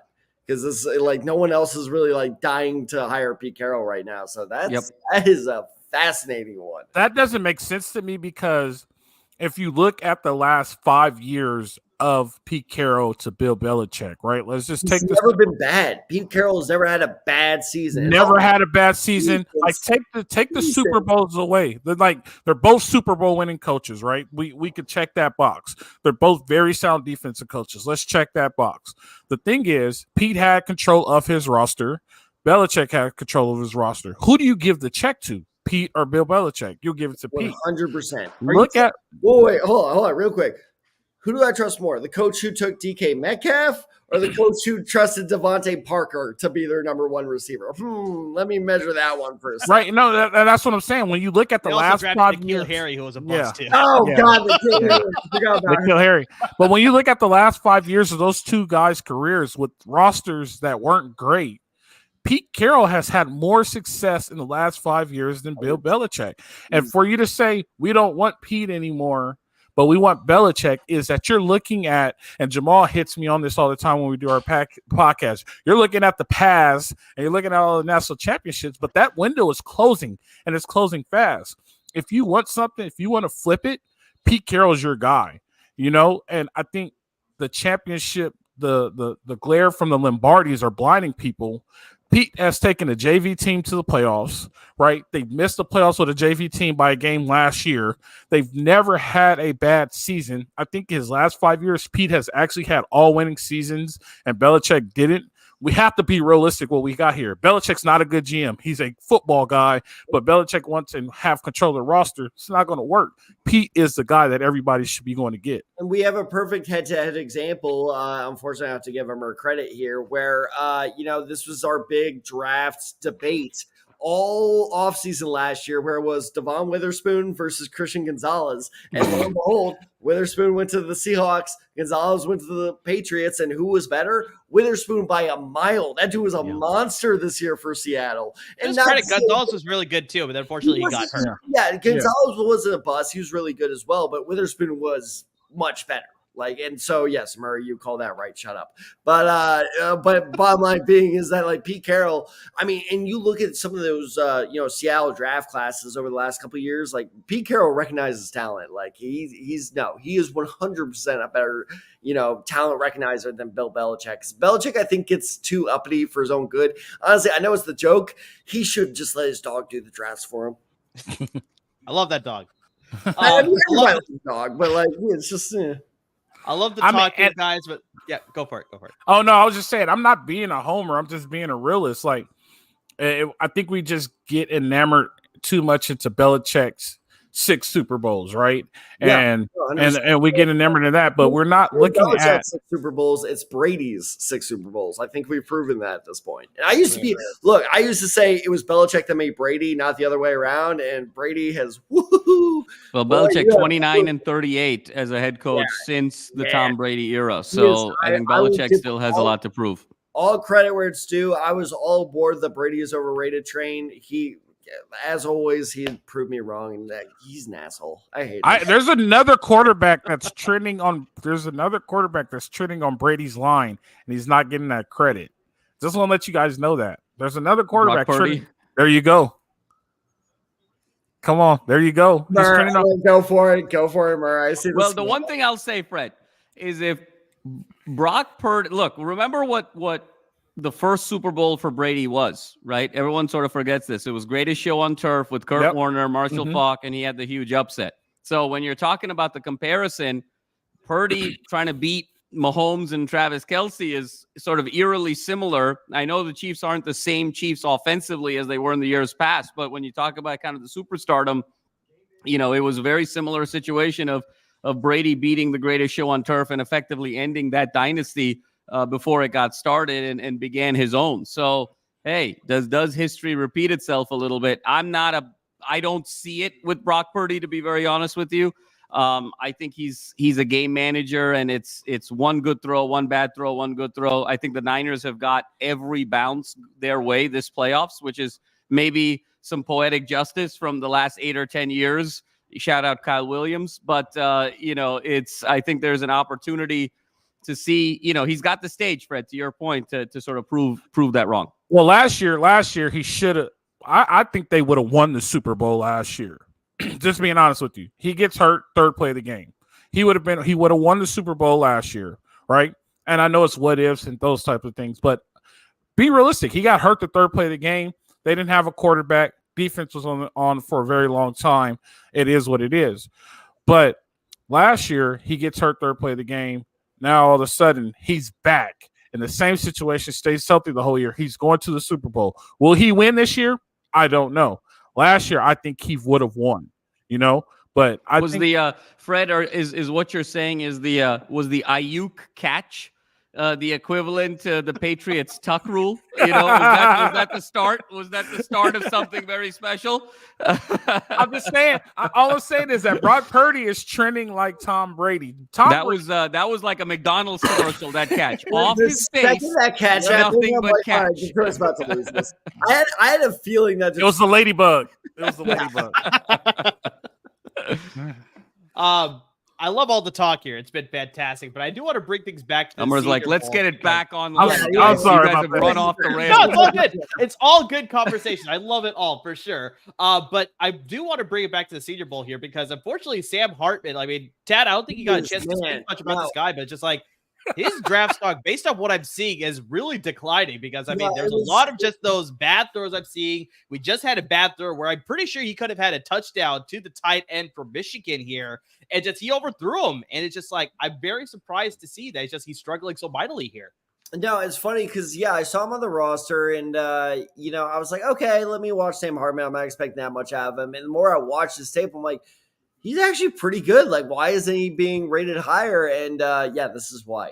Is because like he goes through these ebbs and flows of he'll play really, really well, but again, and we mentioned this about what feels like an hour ago. The one thing I noted was while his pocket presence is very good, he is very calm in the pocket. He floats almost every single one of his passes. Oh, clearly you can see that with all the throws today. Exactly. Even if it's the easiest pass in the world, like the receiver's wide open, he doesn't zip it. Like the dude has no zip. Like it's just every single one is just like a duck. That's what she said. I was just like, that's right. Dude has no zip. And that's Al's job, Jamal. That's Al's job. That's just like he just floats every single pass. He has no arm strength. It's just if he could refine his game, his play style reminds me a lot of Gardner Minshew, where he does have mobile ability and kind of locks like Gardner Minshew too. I don't know if you saw Man, Omar, run his hands through his hair. He was like in the game. Omar just quickly, Walker again didn't come up with a contested catch. Kind of hit him in the hands.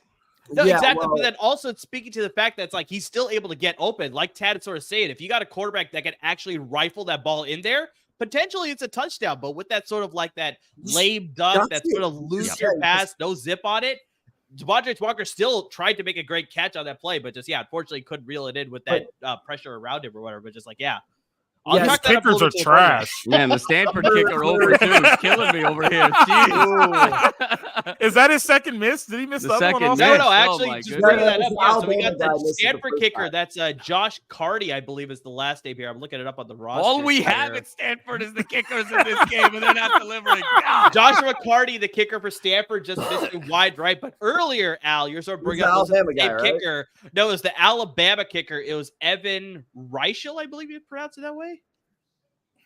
I don't know. I'm not sure. But he unfortunately clanked it. So it's like he hit the goalpost and it bounced out, unfortunately. Yeah. So the kicker's not making the kicks that they should be making. But no, going back to Murr's point, though, is other than the kicker, no, Hartman has cost himself the most in terms of draft stock so far. Like, I don't know anybody else. There have been a couple offensive linemen, but we'll touch on that a little later, probably in the fourth quarter.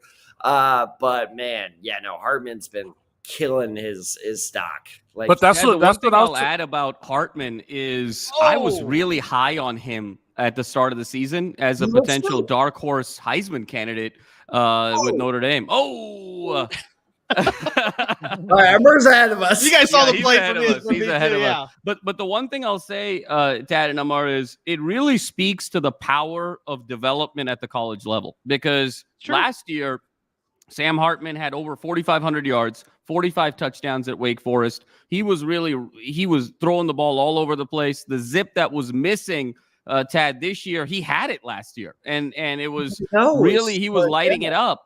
And I think the fact that Tommy Rees left the offensive coordinator position at Notre Dame to go to Alabama last year really hurt, I think, Hartman's development. I don't think Notre Dame also from a staff perspective and a system perspective was ready to take his game to the next level. So it also goes to show in this world of the transfer portal, you got to pick the right situations to be able to develop yourself. Right situations here, Jamal. We're talking about the quarterback because we had that little bit like the play. I like him too. Michael Pratt, unfortunately, the quarterback threw too late. Unfortunately, he's not making a good name for himself in two back-to-back plays. He almost had an interception off a tip drill trying to throw it to the running back, Cody Schrader. Almost picked up by the safety that we were bringing up earlier, Evan Williams, the safety out of Oregon. So they almost picked it off there, but then Here, he mishandles the snap, fumbles the ball, and is recovered by the national team for a turnover here. So this is how bad, to Ryan's point earlier, the USC defense was the last 2 years, because Michael Pratt led Tulane to 46 points on USC. Wow. The guy can't even snap the ball in this game. I hate to cut you off here, Jamal, but it's like we just have a turnover now. My Sam Hartman.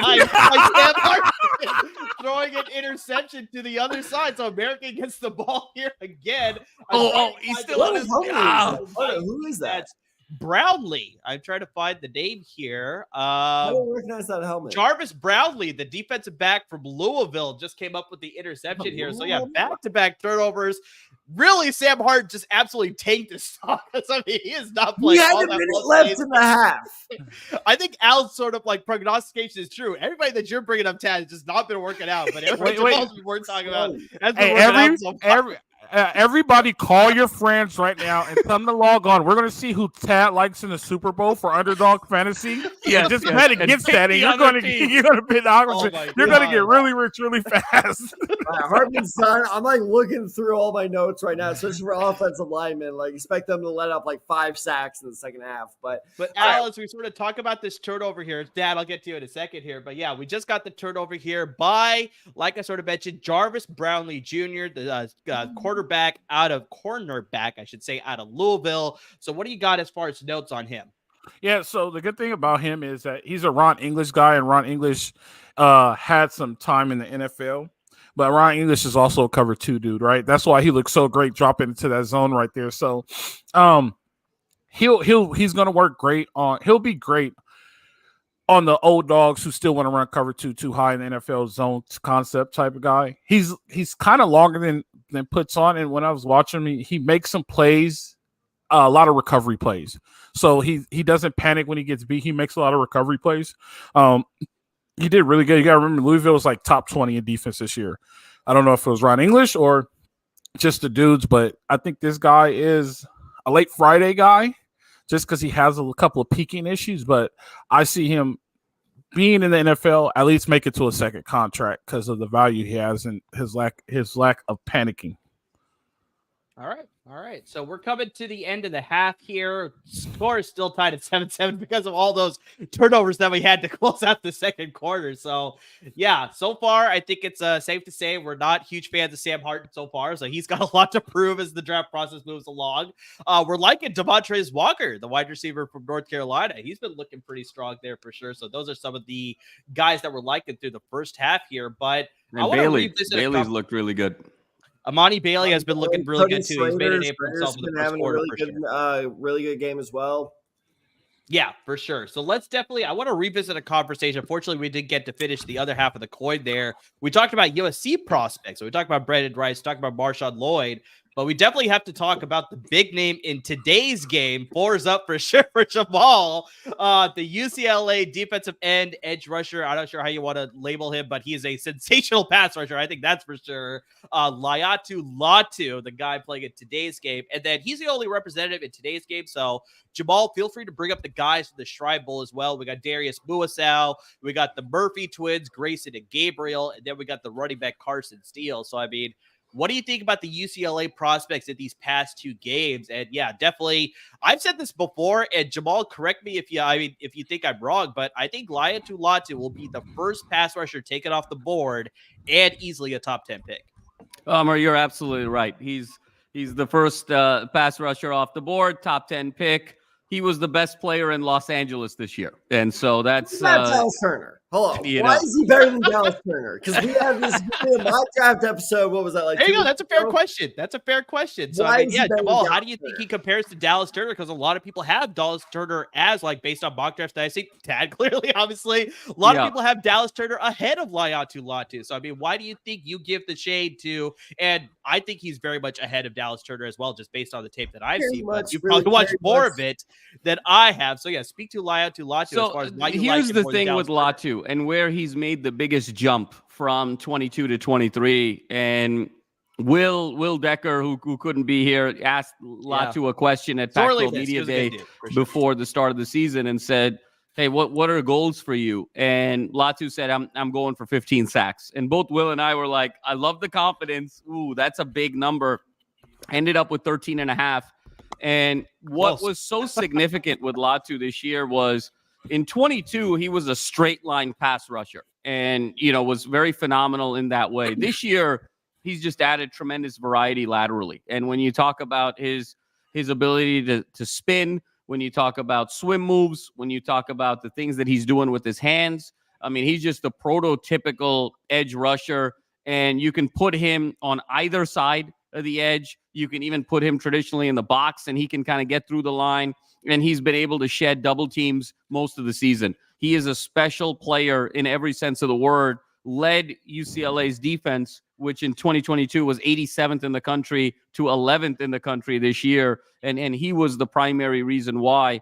And then the other piece of it is just the tenacity and the resilience. This was a guy who was out of college football for 2 years with back injuries, with spine injuries. It looked like he was going to have to end his career. He stuck with it and had the faith, made the jump from the University of Washington to UCLA, and ended up being a 2-time All-American and, a perennial Pac-12 Defensive Player of the Year. And so Laiatu Latu has just been so special, both on the field as well as off the field. When you talk about the production, but when you also talk about the character, you talk about the leadership, you put it all together.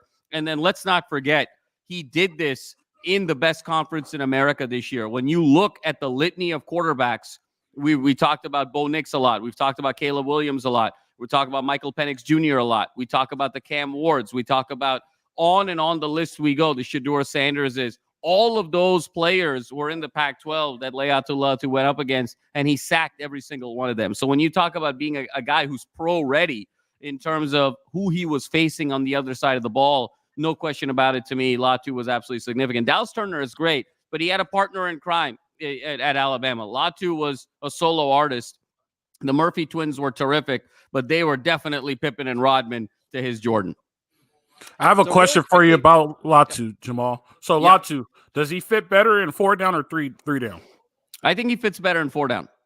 So four he said fits better in 4 down. If he does go to a 3-down team, does he play the stand-up back or does he play the 4-tech with his hand in the dirt? I think he's probably hand in the dirt. I think I think he can do both, but I think you can have him have his hand in the dirt for sure. Is he big enough to play the 4 technique in a 3-down? I think he's about 280, so it's he's kind of right on that line. But the one thing I'll say, Fred, is his first step is lethal, and when you can kind of set everything up with that first step, and then you can counter to the weak side, you can do some things with the spin. I just think he's got all the tools to be able to be very successful in the NFL, regardless of scheme. All right, one more question, then Murray, you can take it. It's about because you was about to ask something. I cut you off. I apologize. You're good. You're good. The Murphy twins. Here's a very good question for the Murphy twins. They have been. Al, before you get into the Murphy twins, I do have one more question about Latu and Jamal. You brought this up go ahead. Where he was sort of. Based on articles that I read, he was thinking about medically retiring because of all these injuries that he had. So do you think that'll scare off scouts? Like, I mean, he's been playing sensationally like these past couple of seasons at UCLA, like you sort of mentioned, but do you think that past injury history will creep up and possibly hurt him? And then kind of like Tad was saying, where it's like maybe a Dallas Turner will go ahead of him because some teams will be scared off. So, I mean, how do you feel about that? Like, it's a great question, Amar. And I think it's the primary reason why he came back in 2023. He had a phenomenal 2022, and there was a conversation of him kind of going into the draft, being around a 3rd-round pick. I think he could even snuck into the 2nd round last year based on how he would measure out and how he would play on the All-Star circuit. But I think he wanted to come back to put a 2nd consecutive season completely injury-free and put that complete body of work together to really alleviate any of those concerns. And so when you look at who he has been the last 2 years now, 25 games he's played the last 2 years, and he's had 23 and a half sacks, no injuries. So I think he was able to put that to bed because that's a significant enough body of work. 100%. So, Al, I think feel free to bring up your question. I think you were going to go for the Murphy twins there. Yeah. And then, let's definitely talk about those East-West Stride prospects. We got a lot of them in that one. So for the Murphy twins, and this is like just a question I would ask if I was in the front office, right? If I'm a draft them, they've always been together their whole lives, right? And this is going to be the one time that they're going to actually be separated. They're not going to be playing together. Do you think that would affect them anyway? And I will use a different sport. The where's the name of those twins in the that played basketball? The Lopez brothers. Not the Lopez brothers. They did very well separate. Markeith and got the Cavender twins. The Morris brothers. The Morris twins. Yeah, the Morris. Was it Marcus? Marcus? Yeah. Marcus and Markeith. Yeah. Once you separated the Morris twins, they weren't the same as they. I'm going to take a break. Once you separated the Morris, once you separated the Morris twins, they weren't great together. Not like Brooke and Robin. When they separated, they exceeded very well. Do you think that the Murphy twins are going to be able to play away from each other? Because I know what a phenomenal question. My God, you two are just sort of competing, one-upping each other like a slam dunk contest with the phenomenal questions. That's a tremendous question, That'll Fred. beat Aaron Gordon here. I like it. It's I love it. We got Levine and Gordon out here. So it's 720 between both legs. Is what's happening right now. But Levine, UCLA guy. Yeah, absolutely. But no, Fred, it's a great question. I think what the benefit that UCLA got over the last couple of years with the Murphy twins was the fact that they were twins and you could sort of rotate them out. And essentially you had one who was fresh throughout the whole game. They each were at about, between 3 and 4.5 sacks on the year this year. Were really nice. They've got really nice athletic pieces, but I agree with you. It's actually a concern for me. And I think it's a really astute observation. I think when you separate these guys, I think not having the other to sort of pick them up when they're down. B, even on the field, I think what made them very unique was sort of this package deal that you would get sort of really high quality front seven play for the whole game. Now they're sort of relying on having to do it themselves. I think there's a lot there, but they're a lot more project right now at the NFL level. And I think there's a lot of upside, but they got to be in the right system, particularly given the fact that they're being separated. So we've talked about some teams. I mean, Raiders out, some of these teams where there's a lot more instability, you got to get out from those situations. You got to get to a place like the Chiefs or a place, potentially like the Colts, a place where there's, some organizational stability. So it's a great point, Fred. It's a concern for me for sure. Yeah. But yeah, let's definitely talk about those other two prospects for UCLA from the East West Shrine game. Carson Steele, the running back, and then Darius Buasau. Hopefully I'm saying that last name right, the linebacker from UCLA. I'll sort of save you a little bit here to Jamal. I sort of did a little bit of scouting on Carson Steele and just it's kind of funny because I was watching him run and he reminded me a lot of Isaiah Pacheco, where it's like, I know there's a lot of like memes and some gifs about him on social media about like his running style, but it's a very like, he's running like a bat out of hell. Like he's not graceful. He's not smooth, but he's effective as a runner. Like, I mean, he was still a great runner. And that's exactly what I see with Carson Steele as well. I saw a lot of good balance. He was stopping and starting like on a dime when he needed to. So he's getting some good moves there. He doesn't have that elite speed that you would want in a running back. So he's not going to be a home run threat like a Chris Johnson or a Devon Achane for the Miami Dolphins here. But he does have, like I said, just everything that I saw looked very effective and just like very similar to what we were talking about with some of these quarterbacks who are just like they're looking good but not necessarily great at everything. So I think he has a lot of skills that I think can complement a backfield, but I just don't see that lead back mentality with Carson Steele. But Jabal, speak against that if you see anything wrong with anything that I dropped. No, Amar, I completely agree with you. That was sort of spot on analysis and a beautiful segue because we're actually having Carson Steele on the Bruin Bible Monday night. So it's going to be a great conversation there to kind of talk about his future. Completely agree with you. He came back, he was a transfer from Ball State in the MAC. He was there 3 or 4 years. Was the 9th leading rusher in college football in 2022. And so he was the leading returning rusher to come back in 2023. He's a workhorse in every sense of the word, battering ram, not afraid of contact in any way, shape, or form. He has kind of the one gene that Marshawn Lloyd is missing, where it's just that willingness to just go in the center of the hole, to Al's point, absorb the contact, finish the runs. But you said it best, Amar. Even when Will and I were watching this team in spring, my one concern was his ability to set the edge, even in spring ball. and it just never quite happened where he could set the edge. So he had really good games against kind of more traditional in the box defenses. But when it was more athletic fronts that had more lateral speed and quickness, he really struggled, and UCLA had to rely on TJ Harden. I think he's a great kid, tough kid, runs really hard. Maybe there's a package element there. I think it's going to be a challenge for him to be drafted, but I think he's going to go into a camp as an undrafted free agent and really compete like hell for a job. Love everything about him. Runs really hard, but yes, I don't quite see kind of starter quality in the NFL. And then when it comes to Moasau, Amar, to your last point, this is a guy who, along with Latu, was sort of the leading head of the UCLA defensive monster. 3 years in college of over 100 tackles. The guy is super rangy, your traditional middle backer. His ability to kind of cover tight ends, cover backs out of the backfield, even sort of get, kind of chip some of the bigger receivers closer to the line of scrimmage. Sure tackler, his ability to read defenses, be a captain of a front seven out there is absolutely significant. Reminds both Will and I a lot of Manti Te'o, actually, when he was at Notre Dame. Okay. Does he have a real girlfriend? Oh, come on. Fred going there. That's when you know. See, that's when you know the USC blood runs deep with Fred. Anytime they take a shot at Notre Dame, Fred's ready. All right, real quick, I did tell this story. So I've been in one USC game my entire life. As my sister went to Claremont McKenna, which is a smaller school. Great school. Great school, 40 miles outside LA. So we went to go visit her for Thanksgiving one year. And I was really excited because, my dad and I were like, let's go see a USC game while we were there. And it was USC Notre Dame.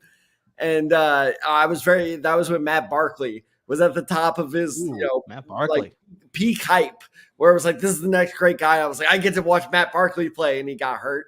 So we had watch Mitch Mustaine play. Mitch Mustaine, yeah. That was probably what the 2012 game, I want to say, Tad. Was it 2012? Yeah. And I will never forget this. I was in the Coliseum, and I'm like, God, this is a great fan base. And Notre Dame was up at the half. And as Notre Dame's running in the tunnel, the guy behind me goes, pick a conference. And I was like, that is the most amazing fan heckling I've ever heard in my life. Of just like, pick a conference. It's like, I was like, wow, this is a real rivalry. Like, USC really does not like Notre Dame. Well, it was a kind of an interesting. I don't want to segue Amar, because he's gonna yank me here in 30 seconds. But you're good. There's a lot of conversation recently about who is USC's true rival in football. UCLA. Is it Notre Dame or is it UCLA? And most USC folks feel like it's Notre Dame, and because those are the schools that you're competing for the championships, you're competing for the Heismans. The USC UCLA rivalry feels more like kind of the brotherly rivalry you have at the Thanksgiving table, or the cousin that you see that's always annoying you, or the little brother that's always annoying you. So it's a little bit more kind of fraternal with USC UCLA, just kind of splitting the city and everyone kind of crossing over. But USC Notre Dame feels a little bit more serious in terms of kind of playing for bigger things. No, it's funny because it's the same thing with TCU. I notice that a lot, where people are like, oh, do you hate SMU? And I'm like, no, I don't really care about SMU. And they're just like, really? I'm like, no, like SMU, like that's the traditional TCU rivalry of like, yeah, in city of like who gets DFW, the Metroplex. But really, like the big TCU rivalry is Baylor. I hate it. Can't stand them. Like that is the big rivalry. So I think I see kind of, because speaking from someone outside of the LA, kind of sick them. How dare you, sir? How dare you? But no, like I think it's kind of the same thing of just like, like the in-city rivalry is kind of fun and whatever, but it's just like there's a true rival outside of that, because outside of LA, I'm telling you, most people think it's USC, UCLA. I didn't, and that's why I brought up that story, is because I did not realize truly how much USC hates Notre Dame. And I think, was Manti Te'o on that team? He was. Yep. He was. Yeah. So I had an interception in that game, if I recall. I think he did. Yeah. And so like that was the thing, is like that was the moment where I was like truly like, oh dear God, like, no, you guys really hate them. And I'm like, this is a true rivalry. I thought it was kind of like a fun, like, okay, we hate each other. And then like when I went to that game, I was like, oh no, you guys really hate each other. So no, that was a fun game. Also, the Coliseum is huge. Yep. Used to be massive. I remember I was about, I guess, like I was in the lower bowl section. I just kind of turned around. I'm like, this is I mean, it used to seat 92. You know, now with the boxes and all of that, it's at 77.5 now, so it's become smaller. But yeah, it used to seat in the peak days, there was not an empty seat there. I mean, 92.5 strong. I mean, that was quite the time. But I remember a game. We were at a game and we looked up towards the torch because they were lighting the torch, and me and my buddy were talking. We were like, people are really sitting in that upper corner by the torch just to watch us play. That's crazy. Like, I would not pay to sit in that upper corner. And just for our viewers, when Al says "my buddy," he's referring to Taylor Mays. So no, it wasn't Taylor Mays. It wasn't Taylor Mays. Taylor Mays. Oh my Lord! That's how Al rolls. Okay, Al's buddies are not the same as our buddies. Okay. So before we go any further, Jamal and Al, I just want to give a shout out to our wonderful viewers. And by the way, our viewership numbers have stayed very high. This very well could be our best performing one. As Amr said at the beginning, this is our third annual Senior Bowl live stream, and this is definitely going to be our best one yet. But and partially, I'm giving this guy a shout out because I love his name. Turn to Trojan on YouTube is asking, and because I don't have an answer to this. Turn Trojan is asking, why is it that Phil? You can show it here. Can drop. Oh, there we go. Why is it that Phil Knight can drop bags on all these high school recruits and transfers, but our 25 billionaires can't donate to the program? This isn't. I'll let you go, Jamal. But you got to watch our show. And well, we didn't put the last show up, and we were actually just talking about this. So I'm in the theory of like the soul play. Hindsight being 2020, the soul play actually is a good idea now because there's a lot of schools getting in trouble for NIL stuff, right? Tennessee, we mentioned that earlier. Yeah, and Iowa got in trouble. You used to look at Florida. Florida was complaining. Texas A&M was complaining, and so they were doing the slow play thing, and we were really crucial on them.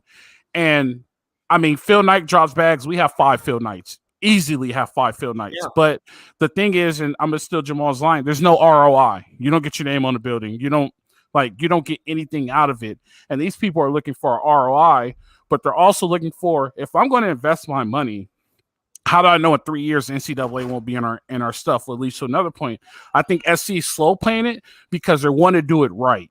And I know Jamal disagrees with me on this one, and we should be in the forefront, but I'm taking the cautious conservative approach because of the NCAA pass violations, and we don't want here goes SC again in trouble. So I think they are going to get it right, but they want to do it right, and it's going to take some time. And so our billionaires will start dropping money, but Jen Cohen, I think, is doing a really good job of making sure this is right, and I think everybody at SC is doing a good job of making sure this is right. Go ahead, Jamal. Yeah, no, I totally agree with Fred. And Turn Trojan, I encourage you to, subscribe to Salute to Troy with Fred, myself, Ryan Dyrud, because we get into this a lot in terms of this conversation. The one thing I'll say is the economics of college football have just changed so dramatically. And we've sort of calculated conservatively that you need 15 to 20 million a year in NIL, in just amount of money for signing some of these guys. Ohio State actually spent $13 million on 7 players recently. I mean, and so the amount of money that's now required every year, it really has become just a billionaire's game because the people that are required, you need 15 people that are given $1 million a year, or you need 30 people that are given $500,000 a year. I mean, even people that are making $1, $2, $3, $4, $5 million a year can't afford that. It's really sort of a billionaire's game. So to your point, USC has 25 billionaires. I think it's 7th or 8th most of any school, no question about it. But when you break down who those billionaires are, a lot of Chinese billionaires who are very focused on energy and clean tech and, different tech industries. You've got a lot of folks in film, Lucas and Spielberg and Zemeckis, but they're more focused on cinema. There actually aren't a lot of USC billionaires that are exclusively focused on sports, as opposed to giving that money to the film school or giving that money to cancer research or endowed chair or social justice or advanced computing. Pick your cause. So Phil Knight is in a very unique position because he's 41 billion net worth. He's one of the richest people in the world, and he is in the business of sports, where him giving more money to Oregon generates that ROI for Nike, generates even more money in his pocket. Whereas the billionaires at USC, A, they're not exclusively focused on football, and B, it doesn't completely get back to their bottom line in the way it does with Phil Knight. And so this is where, even though USC has a lot of money in totality as a university, they are behind in the NIL game because they don't have the Phil Knight, and they also don't have kind of the cultural significance of football the way you do in the South with the Alabamas and the Georgias and the LSUs, or what you do in the Midwest with the Ohio States of the world. So this is why they're behind. Now, I think to Al's point, it's good in a sense that they're a little bit behind because they want to play the fast follower game. But at the same time, they're behind not because they're just consciously looking at who else is doing things. They're actually behind because they lack resources, as crazy as that is to sound. So, all right. Well, first off, the second half has started again. Sam Hartman is unfortunately still in there. Also, back at quarterback for the national team. USCJ in the house. Yeah. USCJ, what up, USCJ? That's awesome. Oh, USCJ. For folks that are watching our show, take a look at USCJ's podcast as well, Lost in the Sauce. He's absolutely fantastic. We had him on the show a couple of weeks ago. Great guy, great analyst, and can't have enough great things to say about USCJ. So happy you popped in there. What up, Jay? What up, Jay? Senior Bowl. But, I want to talk to you guys about a player that I really wanted to see play this week. Unfortunately, he is not. And I think, talking about guys that could have cost some draft stock during the bowl season, let's talk Michael Penix Jr. This is a guy that was flying high, in my opinion, should have won the Heisman. And, that national championship game, he looked bad. He looked really, really bad in that game against Michigan. And now he's kind of, I won't say costing himself, but he's not helping his case anymore to be a first-round quarterback. Is Michael Penix Jr., in everyone's opinion, a first-round quarterback? Remember, I haven't heard, you've been doing a great job hosting. I want to hear your opinion. Is Michael Penix Jr. a first-round quarterback? And I think the tough thing with Michael Penix Jr., and I remember talking to Al about this before we recorded an episode with him on Salute Detroit, talking about the USC prospects.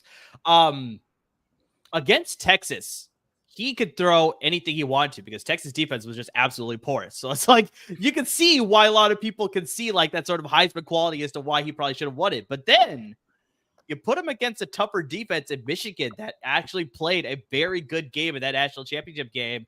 They put him out of his comfort zone. He was not making the throws that he was comfortable with. I know he did actually get hurt that game, so probably he couldn't be at his full effect that he probably wanted to be. But that Michigan defense is what you're going to see at the next level. And so that worries me a little bit as far as like, can he sort of be that same guy that we saw all of the regular season at the college level? Can he sort of do that against NFL defenses? Just like, I'm not sure he could sort of make that transition. And then the tough thing with the draft season is that he'll probably look good at shorts at the combine. He'll probably have a very structured pro day that'll make him look good too, but you're not going to actually see him go against a defense in a sort of practice setting. So it's like, it's going to be hard for teams to sort of be like, well, we didn't see anything besides that national championship game and then what we saw over the entire regular season. So it's going to be hard for people to be like, can he make that jump? And so that's what worries me as far as like whether he could be a first round quarterback. I think he slides out of the first. He maybe is going to be an early day 2 guy, but I wouldn't surprise me if there's a team that just sees all these things that, like I said, unfortunately, a lot of scouts have recency bias. They're going to see him totally outperform at the combine. They're going to see him totally outperform at his pro day. And they're going to be like, you know what? We could trade him up. We could make him sort of dissect NFL defenses. And then, unfortunately, we'll see how it all plays out. But for me, if I were to draft him, I'd say early day 2.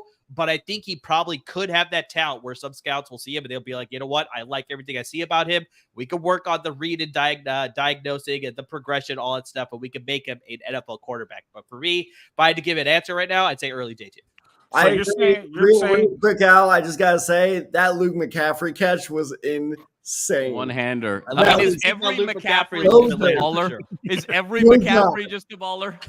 And they're all smart too. Like what are they feeding these kids? All these I know Rice Stanford, is to Rice. be These are as elite successful as institutions, McCaffrey. ladies and gentlemen. They have a girl. They had a daughter too that went to like one of these elite institutions. Also, I need to look it up. But like, Not only that, but Ed McCaffrey has a very successful, I swear to God, this is true, because my college roommate, especially who's from Colorado, especially ordered this mustard. Ed McCaffrey has a very successful mustard line as well. maybe it's the mustard. Maybe it's the mustard. Hey, Because I remember there was a pack I came That back might from be the class next one day. LAFB shirt right there, like by Coach Rowe. Maybe it's the mustard. Maybe it's the mustard. I came back from class one day and there was a box on the on the porch, and I picked it up and I opened it up and it was just like Ed McCaffrey mustard. And my roommate came home and I was like, "The hell is this?" He's like, "Oh, dude, McCaffrey's mustard's really good." So like, not only does he have 4 successful children, now also he has a great business as well. But all right, Al, I think you were going to speak to it. Oh yeah, so Michael Penix Jr. Did he practice? He practiced this week though, right? He did practice this week. Mhm. He is not playing today. So what was the rave about him at practice? Up and down, I would say. He started the week off rough, but then he ended it fairly well, where he was nailing a lot of throws. And that's the thing is like. And sorry, I'm going to butt in my own opinion here, is like Michael Penix. And that's the kind of thing is it was very hard because I watched all the tape of him because, quarterbacks was my position group. And I watched That was good. him and I loved him. He was nailing all these deep throws throughout the season. I'm like, he's amazing. And then I watched the Michigan game and I'm like, what happened? Like it was watching a totally different player during the Michigan game.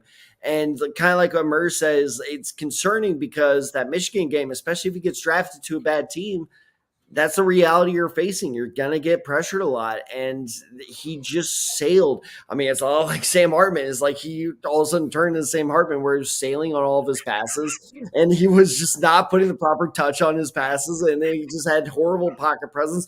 Why is this man still in the game? Oh, he's laughing at Hartman, isn't he? He's laughing at Hartman. He Yeah, is. I know, He is. Fred's laughing I at just Hartman. looked up and Hartman's back in the Oh, dear Lord. I just saw it right now.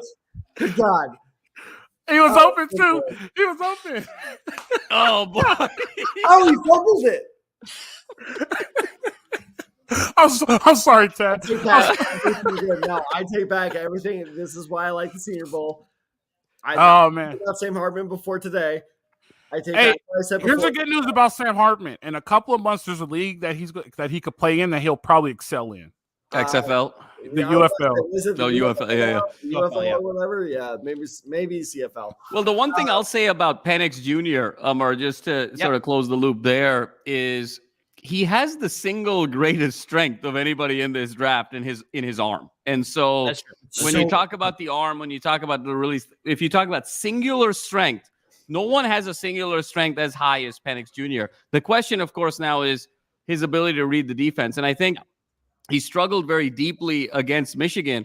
But even in Pac-12 play, Washington only scored 15 points against Arizona State. They kind of bottled him up. Arizona kind of bottled him up a little bit by dropping 7 back. So he has struggled at times reading defenses. And when he isn't able to sort of read defenses effectively, it affects his play. It affects his accuracy. It affects his demeanor. It affects his leadership. He's almost like a volume shooter in the NBA where he needs to kind of get shots up to then kind of get into the game. He's not going to be one of these guys that's going to go 5 for 8, and really impact the game. He needs to kind of get his lather going. And so I think the question is going to be, how do you harness the arm in the right system? And I actually think, we talked about this earlier, I think the Rams is the fit.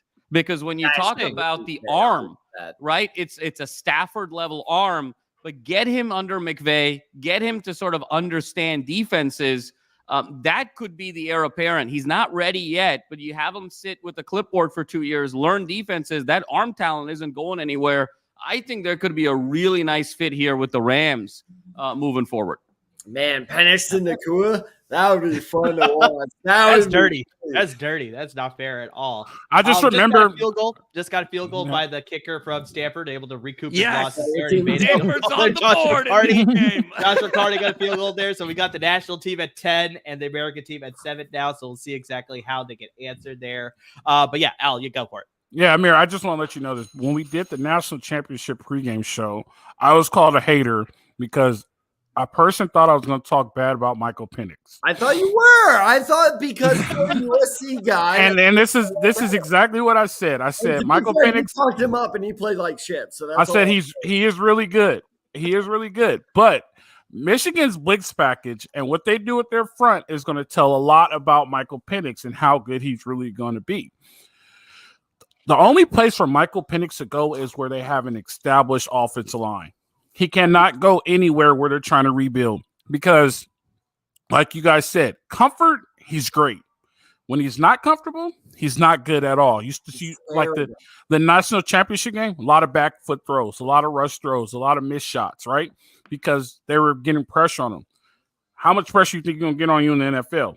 Constantly, you're going to at least get touched. So I think the national championship game, and then how you guys said he was up and down, so he wasn't comfortable at the Senior Bowl game. I think he's falling day by day. He has to throw an Indy. You know what I mean? And it doesn't even matter about shorts. There's pressure on you. You got 32 teams looking at you. There's a different type of pressure, but that pressure's there. He needs to throw an Indy. Washington, pro day, you'll look at it. You'll take what you need to take, maybe fundamentals and mechanics, but you have to throw that out. So if he doesn't go anywhere established, his career is going to get cut really short, really fast. No, that's fair because I mean, just sorry, Ted, to be cut you off here, but just really quickly, we saw this with David Carr, where he got drafted number 1 overall, and his offensive line at the Texans was absolutely horrendous. And it's just like you saw that sort of confidence that was lost in him. And Al, you bring up a good point because watching the national championship game, like because he was getting pressured so much, there were times where he had a clean pocket. He had Rome Odunze wide open. There was nobody within 10 yards of the guy.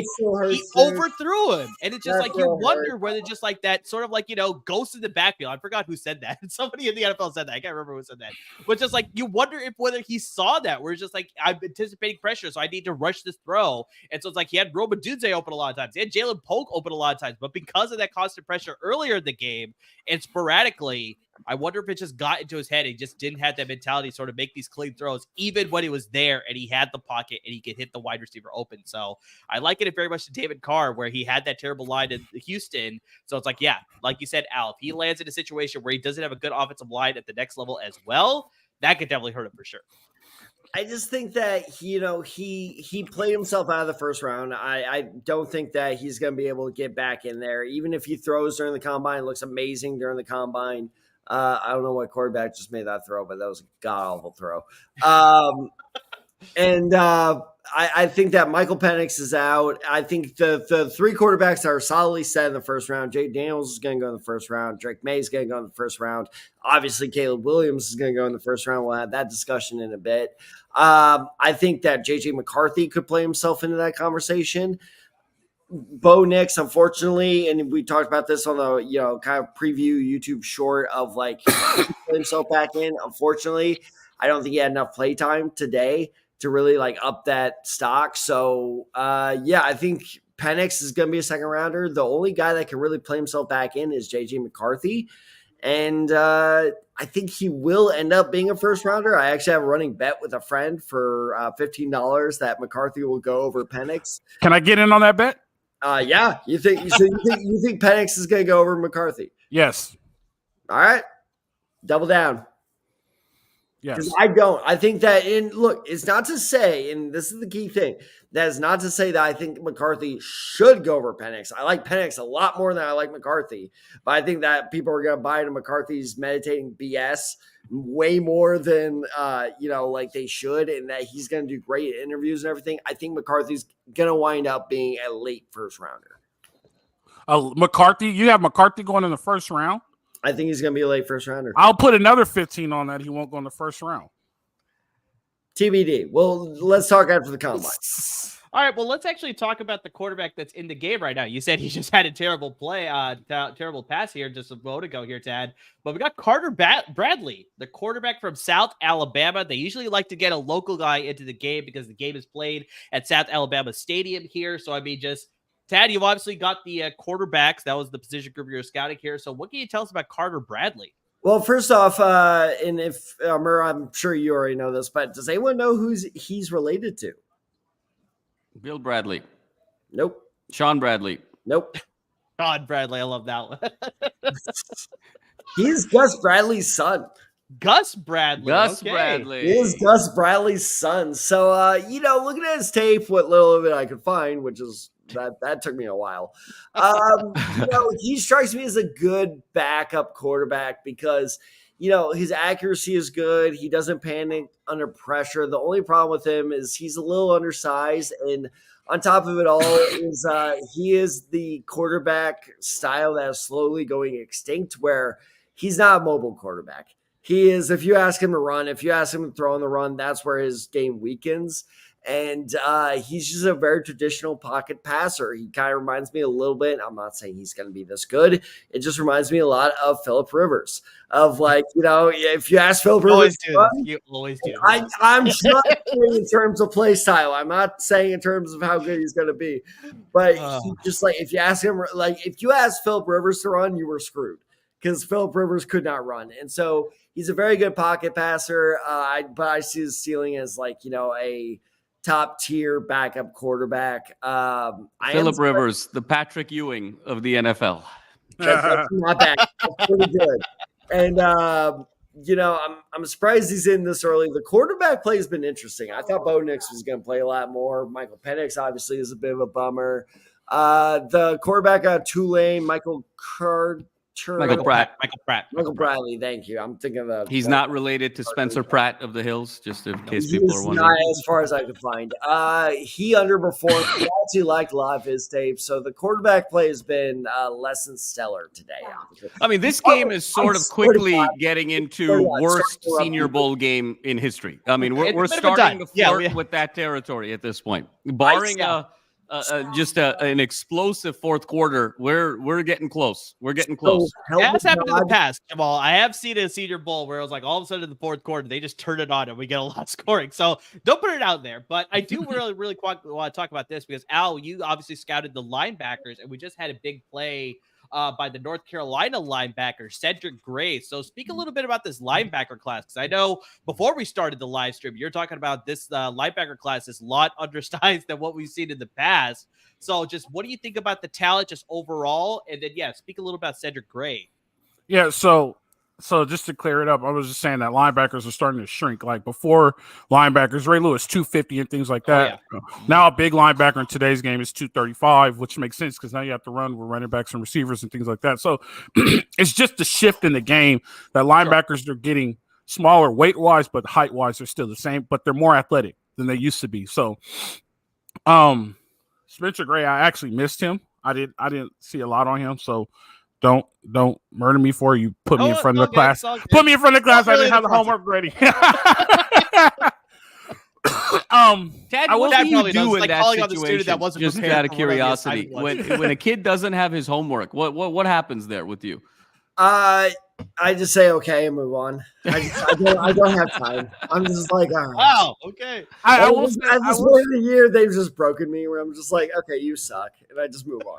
I will say this about the linebacker class, though. I think the linebacker class is highly underrated than people think because of the change in linebackers, right? Small linebacker, they're more athletic now. Mason Cobb, I'll just use this as an example. Mason Cobb is free agent, maybe a Saturday linebacker, right? But Mason Cobb plays at a really high level. So just think of the linebackers that are better than him.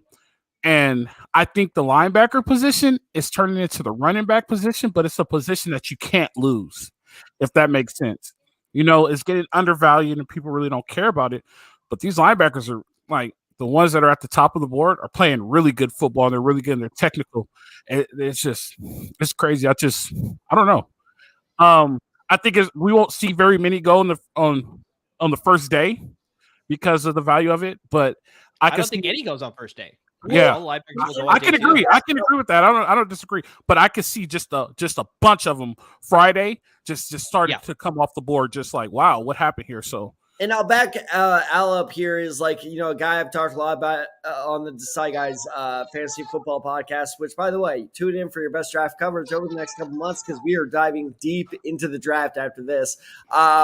a guy I've been talking up since I want to say like October, since last fall, is Jeremiah Trotter out of Clemson. Is an amazing inside linebacker. Like I see almost no holes in his game, and every mock draft I see, most of them don't even have him there in the first round. And even if they do, it's later in the first, where it's just like, yeah, for some reason, this is a position that's being devalued on the level of running backs, where, you know, a lot of running backs are not going in the first round that deserve to go in the first round now. Now, do they deserve to go top 10?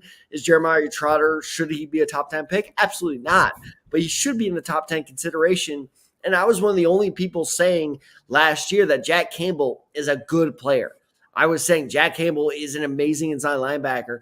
The Lions took him at 18 or 19, and, you know, people were saying even more than the Jahmyr Gibbs pick. By the way, shout out to the Lions, because everyone was trashing on that draft. That was an amazing draft. And people were trashing on the Jack Campbell pick, and I said, no, that's a good pick, and I think he was the best rookie inside linebacker of this past season. So I think Al is absolutely right. Of this position is changing in a very weird way, and it's devaluing the position, even though the talent is still very much there. That's fair. Necessary, but not sufficient. Yeah, exactly.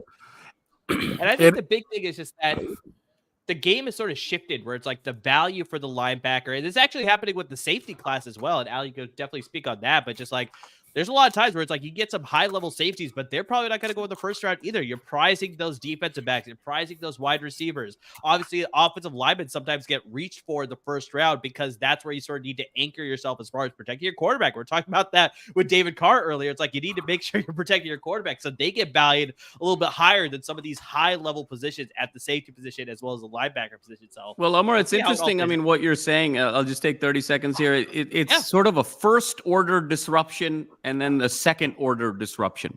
Sure. And when you think about defensively, there's really two positions where there's a first-order disruption, where you can directly disrupt the offensive flow, the offensive production, and that is through the defensive line, you know, your front three, your front four, and your cornerback play, because you're either going to get to the quarterback to sort of disrupt his timing, his progressions, or you're going to have really strong cornerback play to be physical with the receivers on the other end, right? It's 2 points make a line. Can you disrupt either point to sort of prevent the line from happening? The linebackers and the safeties are more second order disruption, right? It's usually they come into play if the front four or the corners don't do their job, or, you know, have handed them off in some sort of a zone concept. So I think that's what we're seeing in the draft, that you're prioritizing first order disruption from a defensive standpoint. Do you think this year will be the draft? And Amira and Tad, I know you guys hear me say this all the time, especially like when we did the first mock draft 2 years ago, when I was like, Thibodeau's a good example. When I was like, why go get him in the first round and you could go get him at a better value? You know what I mean? I'm not taking away his NFL ability. I'm taking away the value that you're getting him at. You're buying a Ford Escape for Jaguar price. Why not just pay Ford Escape price for him? Do you think that the GMs are starting to see it now? I'm like, wait, we could get these guys for a better value, and then if they're worth it, the second contract will be the one where we pay them. And they always say if you make it to 3, your family's set for life. But do you think this might be the first year? Like, that's a good pick, and that's where he belongs, and that's the value he's at. We know he's good, but that's about how much he's really worth. I think so, because you're seeing, you know, whether it's why do I do this to myself? Latu? Is that how you say it? Yeah, Latu. Yep. Okay, yeah, because whether it's Latu or Dallas Turner, I've not seen them mocked higher than 9. And so I don't see a, you know, edge rusher going higher than 9 right now. It's all quarterbacks, tight ends, you know, receivers, stuff like that. It's really the value kind of, you know, money makers, where it's like, okay, these guys are going to cost us a lot in the future. Let's get them cheap for now. And so I think you're right. It's kind of recognizing, okay, we don't need a running back at number 4. We don't need an edge rusher at number, you know, 5. We can find that later on, especially because, and like I said, this year's draft is so crazy deep that, like, especially, I think maybe this is the catalyst to that thought process of, like, it's crazy deep. We can find a solid edge rusher in round 2 to Thibodeau's level. And yes, so to answer your question, yes, I think that this is finally the year where people are catching on of, like, we can find value later.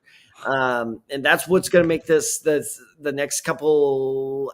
I'll be fascinating. Obviously, we'll have this discussion in a little bit, but what the Bears do, this trade market with these draft picks is going to be fascinating because how much you value the position players. So follow-up question. Is Just Thibodeau FYI, Fred, before you give the follow-up question, Sam Hartman is now 6 for 18 for 53 yards. Just FYI. Hold on. I haven't looked up in a while. Hey, so follow-up question. Is Thibodeau a first-round pick, or should he have gone later?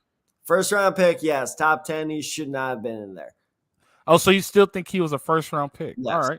I think you could have got better value out of him as a second-round pick, and you could have paid him more on the second contract. The salary, you could have gotten better value. Fred, I think your point is a really profound one. I think that moving forward, credit. Don't feed the I don't think we're gonna think of the first round in the same way anymore. I think the first round is now the top 10, because I think, to your point, the big money comes in the top 10, and who are you going to get at kind of a transformational player in the top 10? It's going to be a quarterback. It's going to be someone on the edge. It's potentially an offensive lineman, weak side tackle, or a corner, or a corner, right?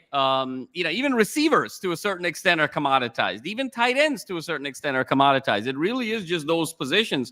And I don't know if you have enough quality at those positions to justify big money across the entire first round. I think the haves and the have-nots is going to go to kind of top 10 and then outside of the top 10 moving forward, because I think these GMs are realizing you can get just about every position later for better value. All right, real quick. Sorry to interrupt this conversation because I meant to bring this up earlier. Al, as a football coach with experience, I have got to ask you, because I truly do not understand this. Why can college quarterbacks not take the snap from under center?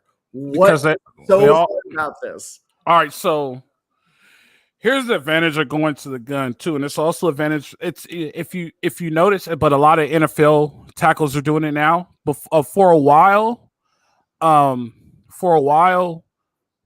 tackles had to put their hand in the dirt, and then Jake Long came along and didn't put his hand in the dirt, and it kind of caught on because you're already in your kick step as offensive tackle.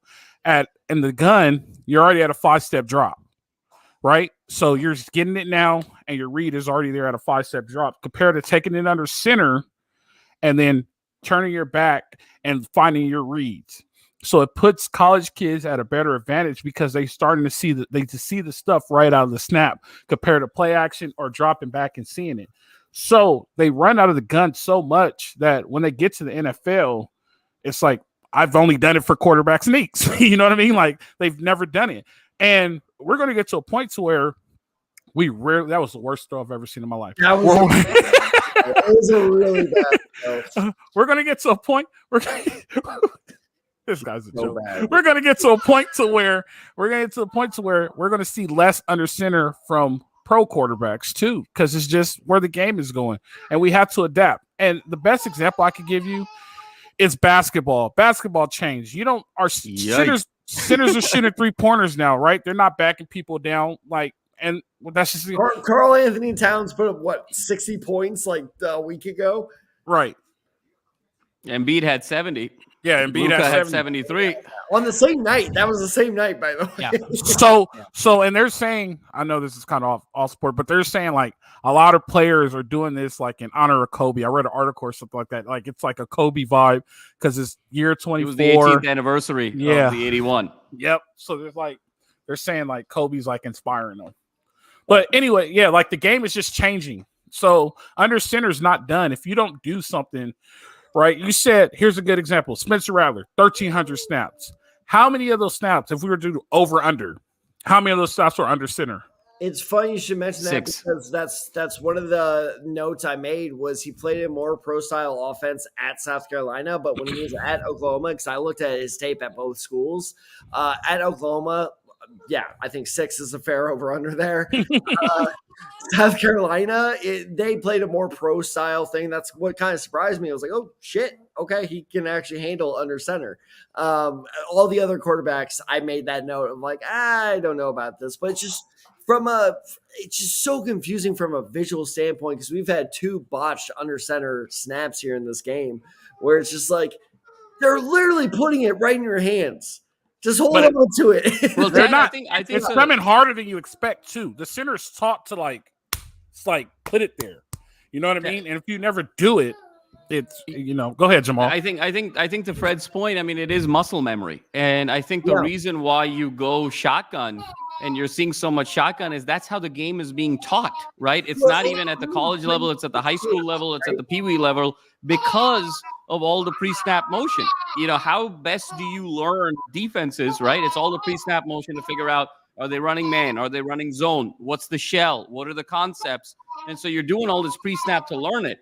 When you go under center, you lose your depth perception, right? To be able to learn what's going on. So the best way to learn the game as a quarterback and learn opposing defenses is through the gun.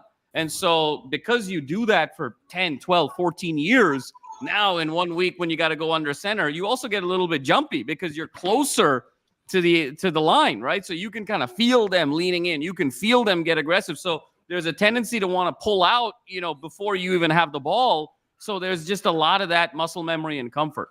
It's a little Giants thing where he's like, he takes the Alka-Seltzer pill and he's like foaming at the mouth. Yeah. Dear God. But all right. Well, pull out before you have the ball. I recognize what I said. That's what she said moment That's what for she me. said. So, There you go. apparently We got another field goal here by the Stanford kicker, Josh McCarty. So the national team is now taking Stanford, the lead, baby, going to win 13-7. MVP of this game. He's got 6 points. Let's get back to the prospects. So, Murr, we haven't heard from you in a while, and let's bring our audience back in because we do have a question, and it is your position group. So, Murr, talk to us about Isaiah Davis. Yeah, the interesting thing with Isaiah Davis is that I liked a lot of the tape that I saw with him. I think he's got quick feet. He's got good straight line speed. But once again, with a lot of these running backs that I've seen, I haven't seen that elite game breaker speed yet with lots of the guys that we're seeing in today's game. So it's like they're all very good at a lot of things, but they're not exactly like elite level at a lot of things as well. But consistently falls forward, so he's looking for that contact. He can sort of bounce off a lot of arm tackles as well, so he shakes a lot of defenders loose that way. So he can turn some minimal gains into some large gains as well because of that. Very patient behind the line of scrimmage. He allows the blocks to sort of create openings for him, so he's waiting for that. And then he's very good at seeing those cutback legs to sort of like allow him to obviously cut back and get into those running legs. But the one thing that I'll say for sure is, just like I said, he doesn't have that lead speed. So he's not a home run threat. He's got some good speed for a running back, obviously, but he's not going to be like a guy that's sort of like, once he gets into open field, easily he can get chased down by a safety, by another defensive back, so it can bring him down for a long gain, but not like, a 73-yard touchdown. I don't think that's in his game for sure. Also, I will say his pass protection could use some work. I just not see it consistently. His sort of hand work is just not as strong as I would like it to see, but there's a lot to like for sure, because I think he's very much, he can move in a phone booth. Like, I mean, that's what I saw a lot of the time with the tape there, where it's like, you think you have him very close up too, but then it's like, so you make a quick move and he can sort of escape for those arm tackles and some of those tackles that you're getting from linebackers. So there's a lot that I like, but I think once again, it's just unfortunately with all these running backs that I've sort of been seeing so far as my opinion, there's a lot of like contributors to a backfield, but I haven't gotten to the top guys yet, like your Bucky Irvings from Oregon, Jonathan Brooks from Texas. I haven't gotten to those guys just yet. Of course. But for sure here, I haven't seen a guy yet in the Senior Bowl just yet that's just like, you know what? This is a guy that could be a lead guy for a backfield. I'm seeing a lot of complimentary backs so far. But Isaiah Davis, there's a lot to like. He could definitely add to a backfield for sure. So day 2 or day 3? Depending on how he looks at the combine, we haven't seen too much work from him in the Senior Bowl, unfortunately, but he has had a good practice week, so that's definitely going to help his stock. But yeah, definitely he'll get an invite to the combine, I'm pretty sure. I think if he could sort of showcase his skills a little bit further there, if he could showcase his pass catching ability, I think that will obviously help him a lot to be that complimentary back for sure. But I'm going to lead right now towards an early day 3 pick, unfortunately, because I think, just like I said, the running back class is not that strong, so it's going to get devalued. We're talking about linebackers and safety sort of being devalued. I think the running back position, I think, because there's lots of good depth, and there's not that lead guy, that Saquon Barkley, that, guy that you want to give up everything to sort of get this guy in the first round. You're not going to see that with this guy. So I think probably in the early day 3, but if he has a successful combine and a pro day, maybe at the bottom of day 2. But yeah, I'm sort of cementing him as day 3 guy. All right. So real quick, I just need to bring up one of my. Well, this is the McCaffrey family. You see it? I love it. You see it? All right. So Lisa played soccer at Stanford. Dylan. Oh, I forgot about Dylan McCaffrey.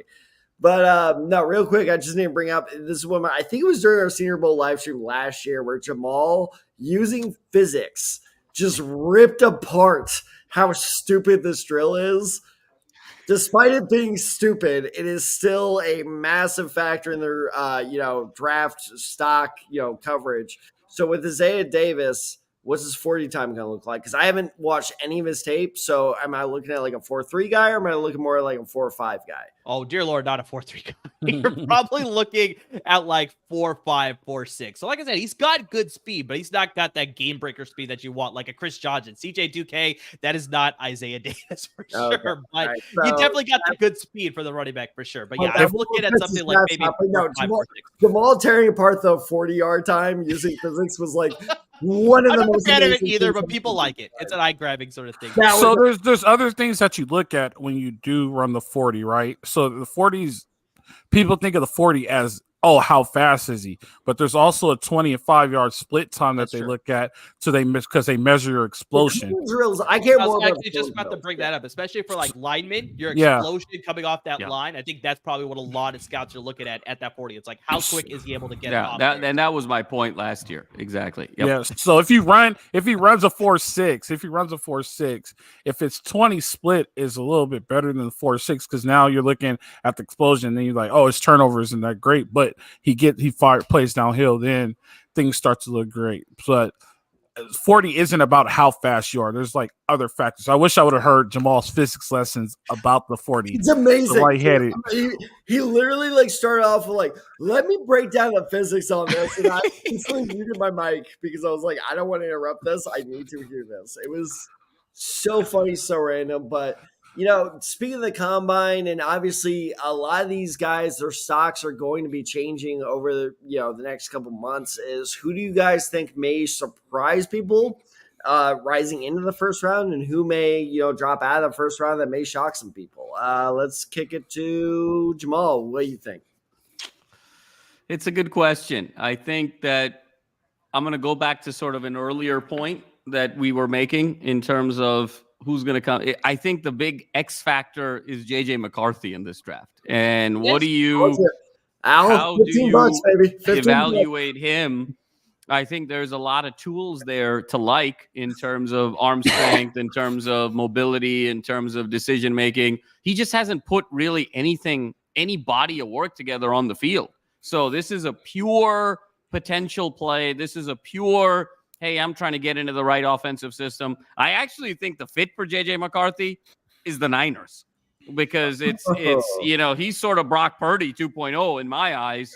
And if things don't really work with Brock Purdy, you sort of go to JJ McCarthy. To me, that's sort of where I see he's got to be in a structured situation where you've got really an offensive mind that is trying to sort of bring him along slowly. But this is a pure potential play. I mean, when we talk about projection, this is a gamble. Okay, this is a total gamble, because there's nothing on tape that has sort of indicated any sort of sense of superstardom here. You're picking on elements here. So I think where JJ McCarthy goes in this draft, I think is going to say a lot about decision making by general managers moving forward in drafts to come, and how they think about potential versus on the field production versus urgency. So I think JJ McCarthy is going to be a really fascinating one for me.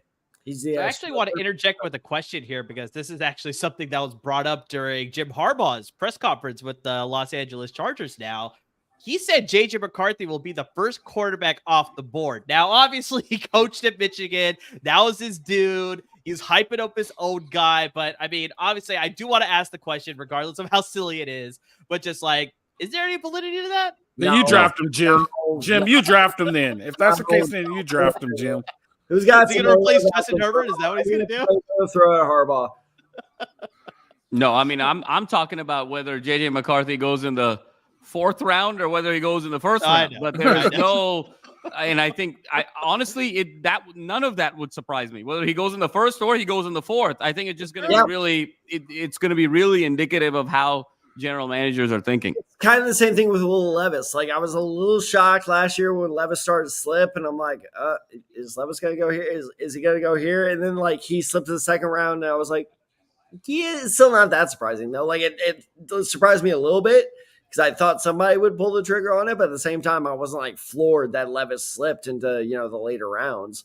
Because he had a lot to work on, and it's McCarthy's the exact same way. It's like, yes, I see the promise there, but he has a lot to work on. And I think that he was more of a beneficiary of a very good surrounding talents more than like he did not elevate that team. He just didn't sink it. So It's just like, he's fine. The only advantage he has is I'm saying that. Here's the advantage he does have, Tad.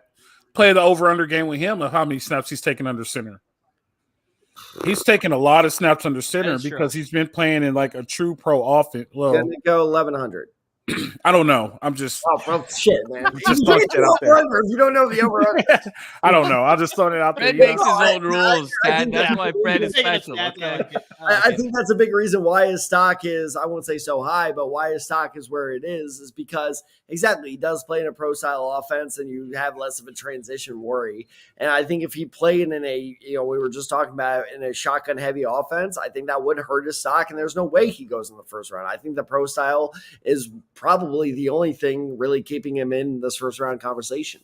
I don't know why you would take him in the first round because you don't know what he is. Exactly. You know what I mean? Like, why are you risking on a first rounder? Like, That's why, Fred, it could work out. It seems like right up the Niners alley, right, with Trey Lance. So, they tend to sort of give up half the team for guys they're not sure of. So it gets them to the Super Bowl. Well, okay. They probably would have won 2 Super Bowls if they didn't make that mistake by now. So we're talking about guys that we're not sure of. So there's actually a guy I want to talk about that they were showing on the broadcast more recently here. Ladd McConkey, the wide receiver from Georgia. So based on a lot of articles that I've been reading, a lot of reports that I've sort of been hearing about is that he's a little bit of a polarizing prospect where it's like, we're talking about the running backs and some of these guys not having game breaker speed. Ladd McConkey has that game-breaking speed. Like, that's what he was at the University of Georgia for their offense. But he also hasn't been on the field as consistently as you would like him to be. So, I mean, I kind of want to throw this out here. I mean, just what do you guys feel about with Ladd McConkey? Like, I mean, do you think too many people are going to – we were sort of talking about this, Jamal, with Laiatu Latu, where he sort of had to, like, reinforce the fact that it's like he was able to get over those injuries. And now scouts, I think, probably will be a little bit more assured that he can stay healthy. But with McConkey, it's like, fortunately, even throughout his college career, he's sort of been handled with that sort of like injury bug, quote unquote, right? So, but when he's healthy, he's probably one of the more game-breaking wide receivers in this draft class. So, I mean, Jamal, I'll just pass it to you here. What do you think about his skill set? And just like, how do you think scouts will value him as far as like, do they fall more the injury aspect or they fall more the game-breaking aspect? Yeah, Amar, it's a great question. And here he is, you've been nailing them because today. he brings all these facets to the game. So yeah, I noticed that as you were talking about. I'm like, well, speaking of which, the best version of McConkey is, frankly, when I watch him, is Cooper Kupp 2.0. He's the when you talk about route variation, route tree.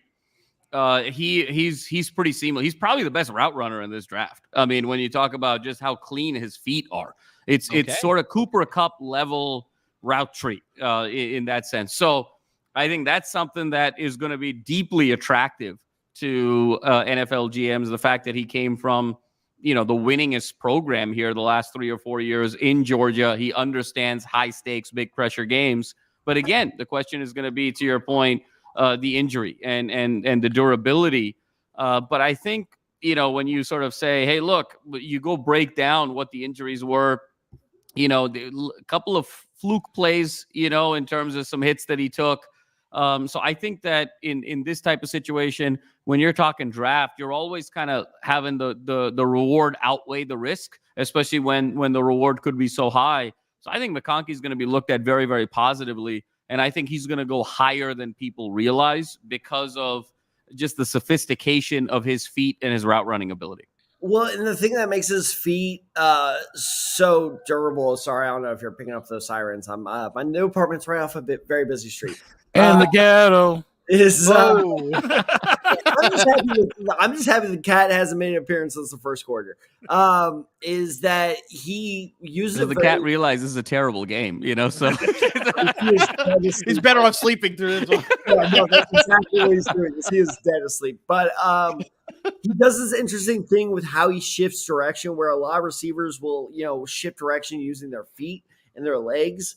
And yes, obviously he does that, but what he really uses is his center of gravity. You'll see like when he kind of changes routes, he kind of bends down to kind of concentrate everything. And that's what makes him so open. And like Jamal said, that's what makes Cooper Kupp so good. Cooper Kupp's not the fastest receiver in the NFL. Far from it. It's his ability to understand how to control his body. And he has a very good ability to do the same. So, yes, I really liked what I saw. The injury thing, like he would be in the first round conversation if it wasn't for the injury concerns. And I think, going way back when we were talking about Michael Penix, that's another huge hang up on him, is just the injury concern is a very real one. So I like him a lot. I'm glad I won't say he's having a great game, but he's having a pretty decent performance. So I think that he's solidified himself as I wouldn't be shocked if he was a late second rounder at this point.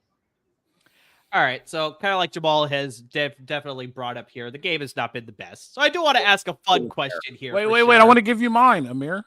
Go for it. Well, I already said it. I think Brandon Rice is going to sneak into the first round. He's not. Ooh. I think it's right into the first round. Interesting. Okay. Extra $15. You said what? Extra 15. 15. So for those of us keeping score at home, this is now 45. Is that correct? $45. Yep. Okay. I was like it. So, and I'll tell you why. And we talked about it earlier. He had a great week at the Senior Bowl, right? Like he had a great week. I'm interested to see what he does in Indianapolis, but he just brings other facets. He's not just a receiver. He'll block for you in the run game. You can move him down and put him in the slot. He's one of this year, and we never really talked about this, Jamal. This year, one of his best improvements was catching that now ball and getting upfield and scoring, and that extra burst. Like he's becoming a big game playmaker. Does he have that ability now? No, but I think somebody between 25 and 32 would be like, I think this is our guy, and we're going to go with it. So I wouldn't be surprised if he snuck into the first round. Let me ask you a question, Fred. Is there any Bronny James effect here with Brendan Rice? Does the fact that his last name has anything to do with this? No. He is legit his own man, and he's playing good football right now in his life. Well, we got to speak to this, by the way, Amir. I have yet to watch the game, but I saw him in your notes. Is Frank Gore's son. I mean, speaking of Bronny James effect, Frank Gore's son was MVP of the Shrine Bowl. So, I mean, is there? He's good. He's pretty good. Dad didn't believe me when I told him he was good. I do not. He's good. I thought it was Bronny James effect, where it was like, hey, it's Frank Gore's kid. But no, I remember. I think one game he ran for like 400 yards or something like that. He did. I think it was close to that. But yeah, I remember I was reading an article about Frank Gore on ESPN, and he was talking about his son specifically. He was like, he brings a lot of the characteristics that I brought to the game. If anything, he's a little bit faster than I was. He was like, there's a few things he needs to clean up, like his pass protection. His hands are not as good as mine was, but that came with a little bit of time here. But just, yeah, there's a lot to like with Frank Gore Jr. And I think, as of right now, with him sort of finishing the East West Shrine game, finishing as offensive MVP there, I think that's going to raise his stock for sure and put him a little bit further on the map for a lot of these scouts for sure. But he brings that patience that you saw with Frank Gore. He brings that sort of just that, like, hard to tackle ability that Frank Gore had. Like, I mean, it was just sensational watching Frank Gore in the NFL. Obviously, I loved him as a Niner, but I mean, he played for the Colts, he played for the Dolphins. Like, I mean, he had longevity and he was still doing it late in his career, and so we'll see whether his son can do that same thing. But we've had a lot of successful sons. Like, I mean, we had Joey Porter Jr. He turned out to be fantastic with the Steelers. You got Patrick Surtain II with the Denver Broncos. He's an all-pro defensive back. You got Asante Samuel Jr. with the Los Angeles Chargers. So, I mean, there's a lot of guys that are filling in their dad's shoes. And yeah, based on everything that Al's saying, maybe Brendan Rice is going to be that same guy following in his dad's footsteps. A lot bigger shoes for sure compared to some of those other guys, but I think he can do it. If you guys want my hot take, hold on, Al. If you guys want my hot take, I think Pat Surtain Jr. is going to be a Bear. I think the Broncos are going to be the dark horse team to trade up to number 1 to take Caleb. Well, Williams. I think we got to talk about that. We've gone All right, halfway, you know what? halfway into the fourth. Into the fourth To quarter. Amar's point, I've seen senior PGA Tour events that are more exciting than this game with 7.5 minutes to go. Let's get into the number one pick situation. All right. So let's do a round. Let's start it off real quick. Just no analysis, just real quick. Trade or keep if you're the Bears. Just trade or keep. I don't want to hear a single word other than trade or keep out of any of you. Amir, trade or keep if you're the Bears. Keep. Trade. Ooh. Trade. Okay, so all right, so we're 2v2. 2v2. Amir, you go first. Why are you keeping it, and do you take Caleb Williams? So I'm keeping it, but I'm not taking Caleb Williams. I think in this case, I still liked what I saw with Justin Fields. I think just unfortunately the injuries got the best of him this past season, but we saw what he could do as far as like just being a dynamic playmaker. You finally gave him a legit receiver in DJ Moore. He was able to showcase his skills as well. So, I mean, I just think there's a lot that you can still build upon with Justin Fields. You give him a little bit better of an offensive line. Maybe you get that running game going a little bit better. That defense is starting to look a lot stronger too. So I think it's still a little bit of a work in progress, that team overall, and I don't think that all falls on Justin Fields' shoulders. Now, I think they're obviously leading in that direction, that they'll probably trade him and they'll probably take Caleb Williams because of just how much hype is surrounding Caleb Williams being the number 1 overall prospect, possibly. But for me, I think there's just a lot that I still like with Justin Fields that he can still bring to that offense. And like I said, still a little work in progress. So I think they still need a little bit more work, but I'd rather keep on Justin Fields and upgrade, maybe getting Marvin Harrison Jr., pair him up with DJ Moore. That offense just becomes that much more dynamic. All right, so you say keep the first overall pick, but take Marvin Harrison Jr. with it. Correct. That's what I said. Okay, gotcha. Al? I say keep it.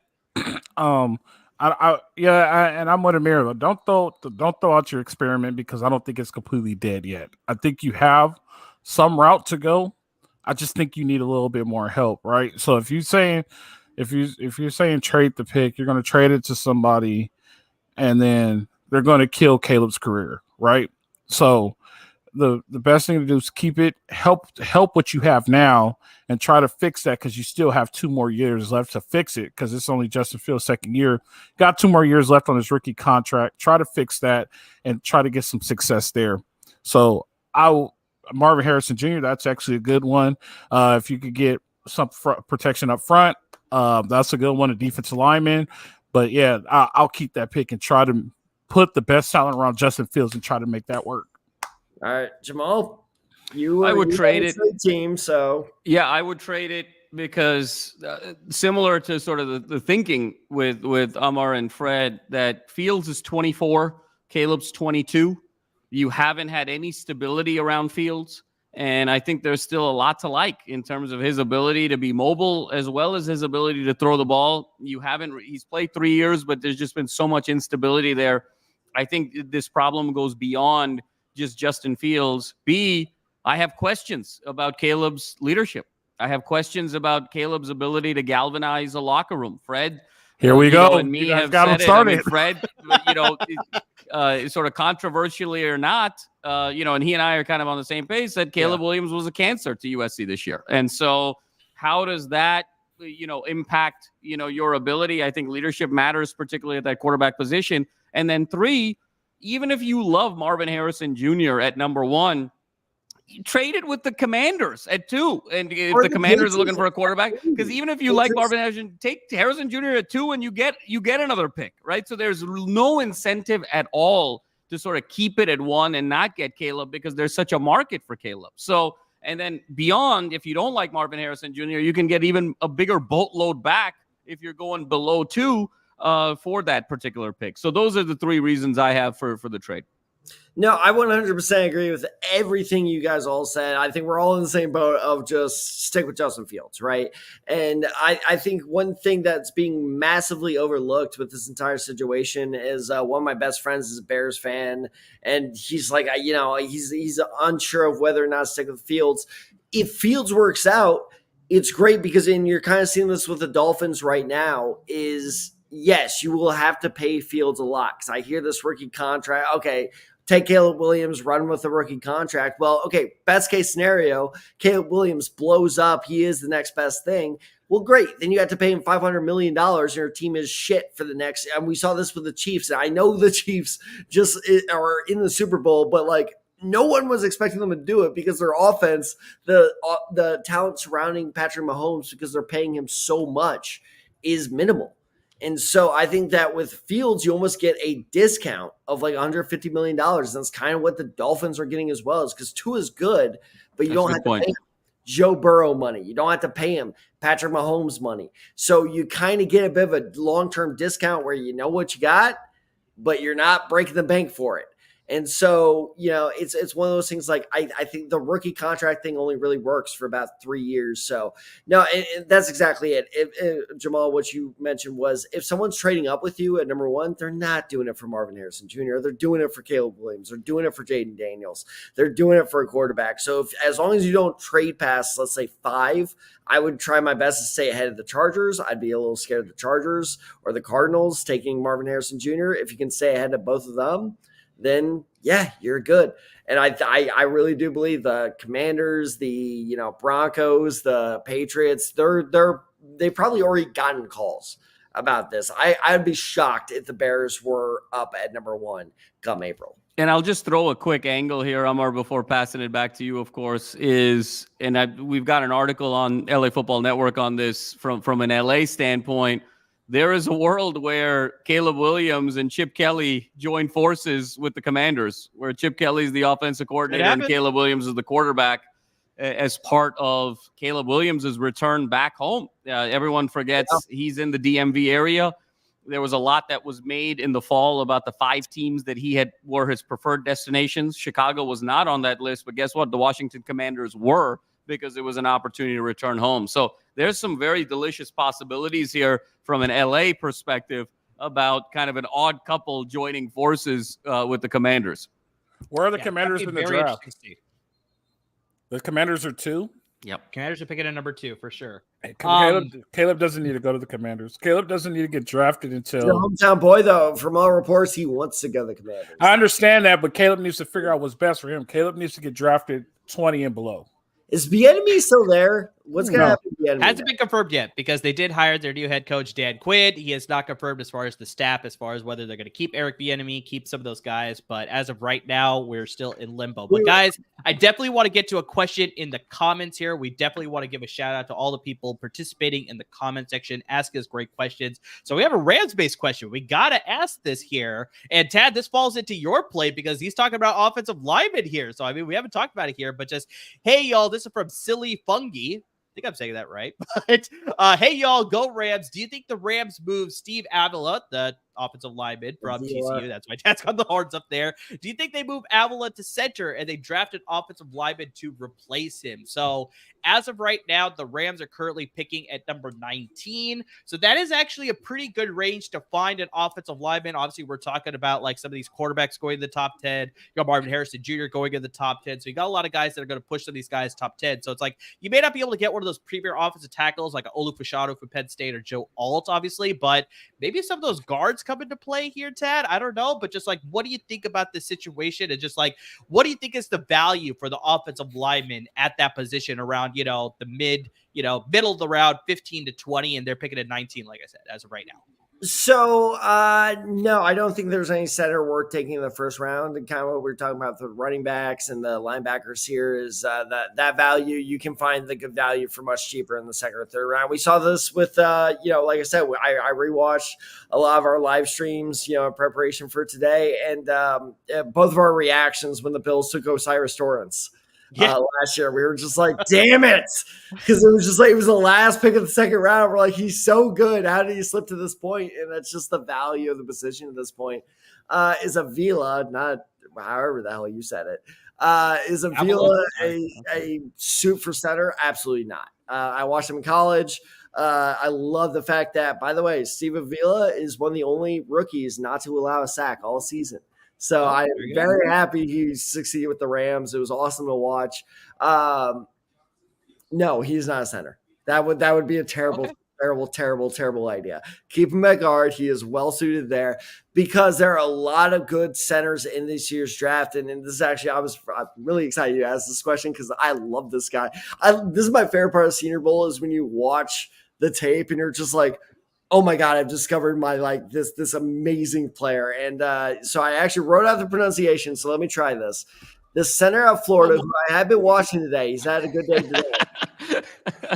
Oh, sorry, Ted. Oh, no. Get you off here because we had an interception on that play, and we were just waiting to see because he was running out of gas towards the end here to see whether he was going to make Oh, shoot. Score. They're saying he was short by just a bit, but the interception was made by Chow Smith-Wade out of Washington State, the defensive back. I mean, it was just not the best throw by Joe. And another guy that Tad recognized, Milton, with a horrible throw. Like clockwork. That was, in a land of terrible throws, that might have been the worst one today.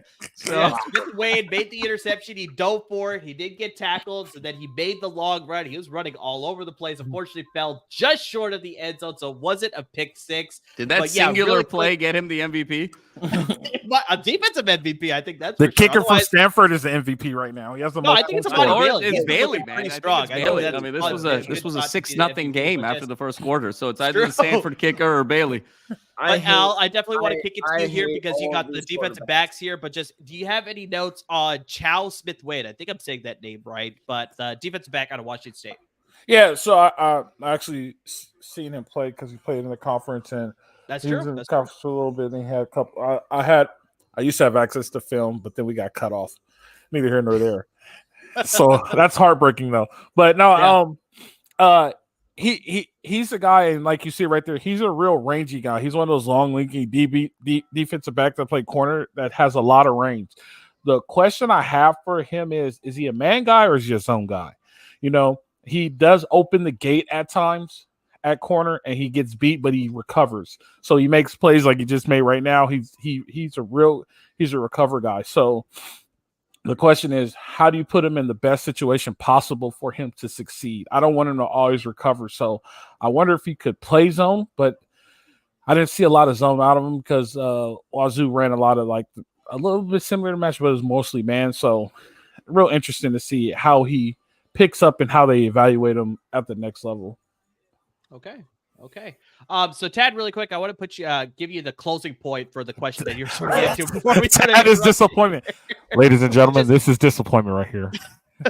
This is the definition of disappointment. Dad, just please give us your Super Bowl pick before we sign off, just so we can pick the opposite. We'll At this point, I'm really thinking the Colts to win the Super Bowl, just so I don't. Dad, I definitely want to give you a chance to sort of give the final point for the question that we got in the comments here by Silly Funky about just what do you think the Rams do? Do you think they move Avila to center? It seems like you're against that move. Man, come on. Just what do you think they could do at 19? Just any thoughts there? At 19, I think they'll go. I don't think they'll go quarterback. I think that's a very popular hot take of they'll take Stafford's successor. I don't see any reason for them to do that. We saw it. I mean, he was doing so well. He's got some thoughts on the Rams. That's why he came in.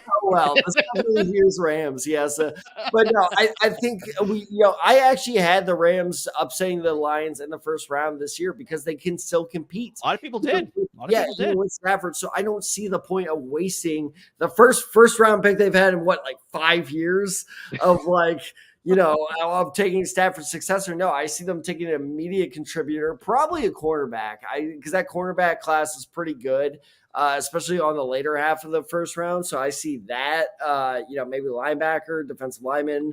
But in terms of, how do they address the offensive line? No, Avila. I don't know, Avila or whatever the hell you're saying. Avila is not going to go to center. He's not suited for center. And he's not even trying anymore. I'm sorry. If you want a good center, I think that you can get this guy in the second or third round. That is Kingsley. I'm going to try this. Kingsley Egwukan. Okay. Egwukan. He is the center out of Florida. He is a great anchor. He does, this is the one player all day I can say he's actually been performing well despite my, stamp of approval. And so, actually, I think if I'm not mistaken, this might be him in center right now. Yeah, It it's is. in Florida there. It Yeah. is. Oh, and the Florida play got Rabbits. blown up. It's Yeah, 65. wonderful. That was not his fault. Oh gosh. That was an outside. Correct me if blow. I'm wrong, Ted, but the play seemed to get blown up from up the middle. Okay. They showed a replay. In what way is that his fault? Ted, I will say this though: the Rams, The the Rams' two biggest needs to become a Super Bowl contender is they need a receiver to take the top off, and they need another offensive lineman. And I'm telling you, like the Egwucom is like if you need a center, he is the absolute best center in this year's draft. And this is why you don't listen to like sites like Draft Buzz and stuff like that. Because I looked at their site and they have him ranked as the 10th best center. I don't know what the hell they're looking at. This guy is the definition of an anchor. So he is definitely my favorite center prospect going in this year's draft. Avila, he's good. Don't mess with a good thing. Don't fix it if it ain't broke. And he's a good guard for the Rams. Keep him at guard. Don't force him in at center. So, no, I like Avila there. I like him much more than I like a lot of these prospects because they're making me look like a goddamn idiot. No, Chad, the one thing I'll add about the Rams is I think if you have a generational offensive lineman that you really feel like can be an 8 to 10 year solution, then I think you go for it. Otherwise, I think the Rams need to fortify the defensive line. I think there's going to be a world here where Aaron Donald is on the last year of his contract.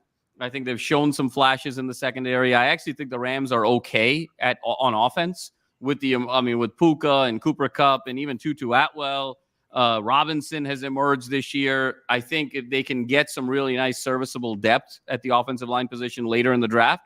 So I think they're okay offensively. I think if you've got a generational prospect that you feel like is going to be 10 years, you go O-line. Otherwise, I think you go D-line.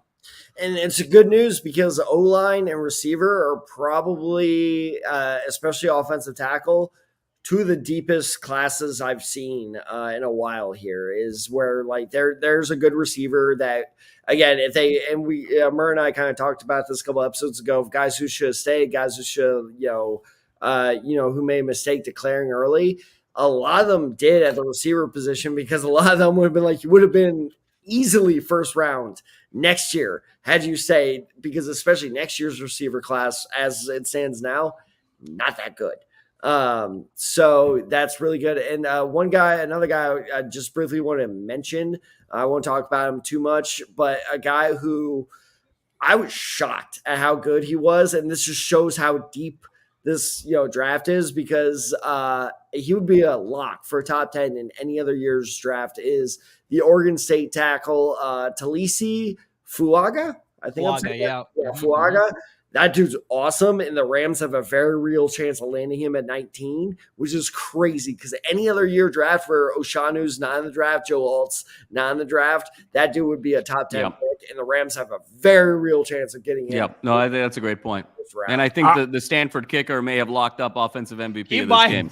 Because unfortunately Sam Hartman couldn't get it done for the offense there, so they end up getting stalled right there at the I'm always going to remember this game as long as I live as the incredible duel between Sam Hartman and Joe Milton. It was a generational battle. To be fair, though, Joe Milton has not played badly except for that throw. That throw was very bad. I will not defend that. But Josh Carty got himself another field goal, so he has 3 on the day now. The national team has taken the lead 16. Most points. He's the only one who scored since the first quarter. True. So, but guys, I want to bring up this question because I'm very excited. Real quick, Amir. Real quick. Yeah. If I'm Sam Snead, I'm just saying, if I'm Sam Snead, and I like Snead less. If I'm Sam Snead was a great golfer. You guys should look up what Les Snead's real name is. His name is Samuel Leslie Snead. Really? Fred just said weight room. Get big, weight room, Tad. That's what he said. So if I'm Sam Snead, what's stopping me from doing what I normally do to win Super Bowls and trade up to get that number 1 pick? Oh, God damn it, dude. Don't do this. I'm just saying. What? Okay. Trade up to number 1 for who? Whoever you want. You have the whole board. Nice. Or you trade down, right, Fred? I mean, that's kind of more what the Rams do, is get out of the first round, get more picks later. That's more like that feels more like the Sneadian philosophy. Because he likes veteran play. And I kind of do this when I play Madden, right? Of like, give me the veteran, like the guy whose rating I know. Like, I'd rather go for the 88. Don't compare real life to a video game, please. I will, because that is exactly what the Rams are doing. Trench warfare coming out in April. I know this corner is rated 88 overall rather than the corner I could draft and end up being a 75 overall. Like, that's what the Rams' whole philosophy has been the last decade of give me what I know rather than the unknown. And I think I'm frankly, I'm not going to lie, I'm shocked the Rams still have their first round pick. I thought they would have gotten rid of it by now. Half them picks, right? That's the slogan. So that's actually a good transition point. We're talking about video games here.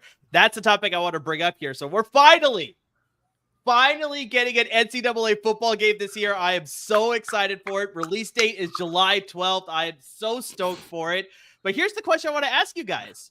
We don't know it yet, but who do you think should be the cover athlete for this year's iteration of the game? So I want to go around the horn here in case you want to know. Some past athletes include the most recent version. 2014, we had Denard Robinson, the quarterback for the University of Michigan.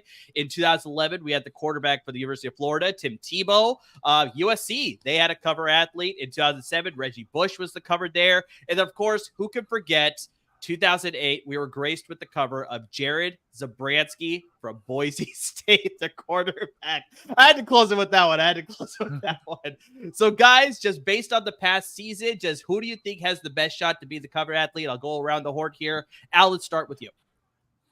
It's current players. So who's coming? So who played in the past season? Yeah. It has to be the past season? Usually that's the case. It's usually not anymore because they could get paid now. Yeah. So it'll be a player that's coming back in college. It could be, or because it hasn't been a game since 2014. I mean, do you open it up a little bit? Yeah, that's true. Do you put a collective? But I'm trying to think. Could be. I'm trying to think of any direction here. So just who do you think will be the cover athlete? I'm trying to think of who's coming back because I I guess Caleb will be the number one choice for me. But if I would do a second, who's coming back that's man, that dude's good. I can't even really think of nobody right now. I'll go Caleb.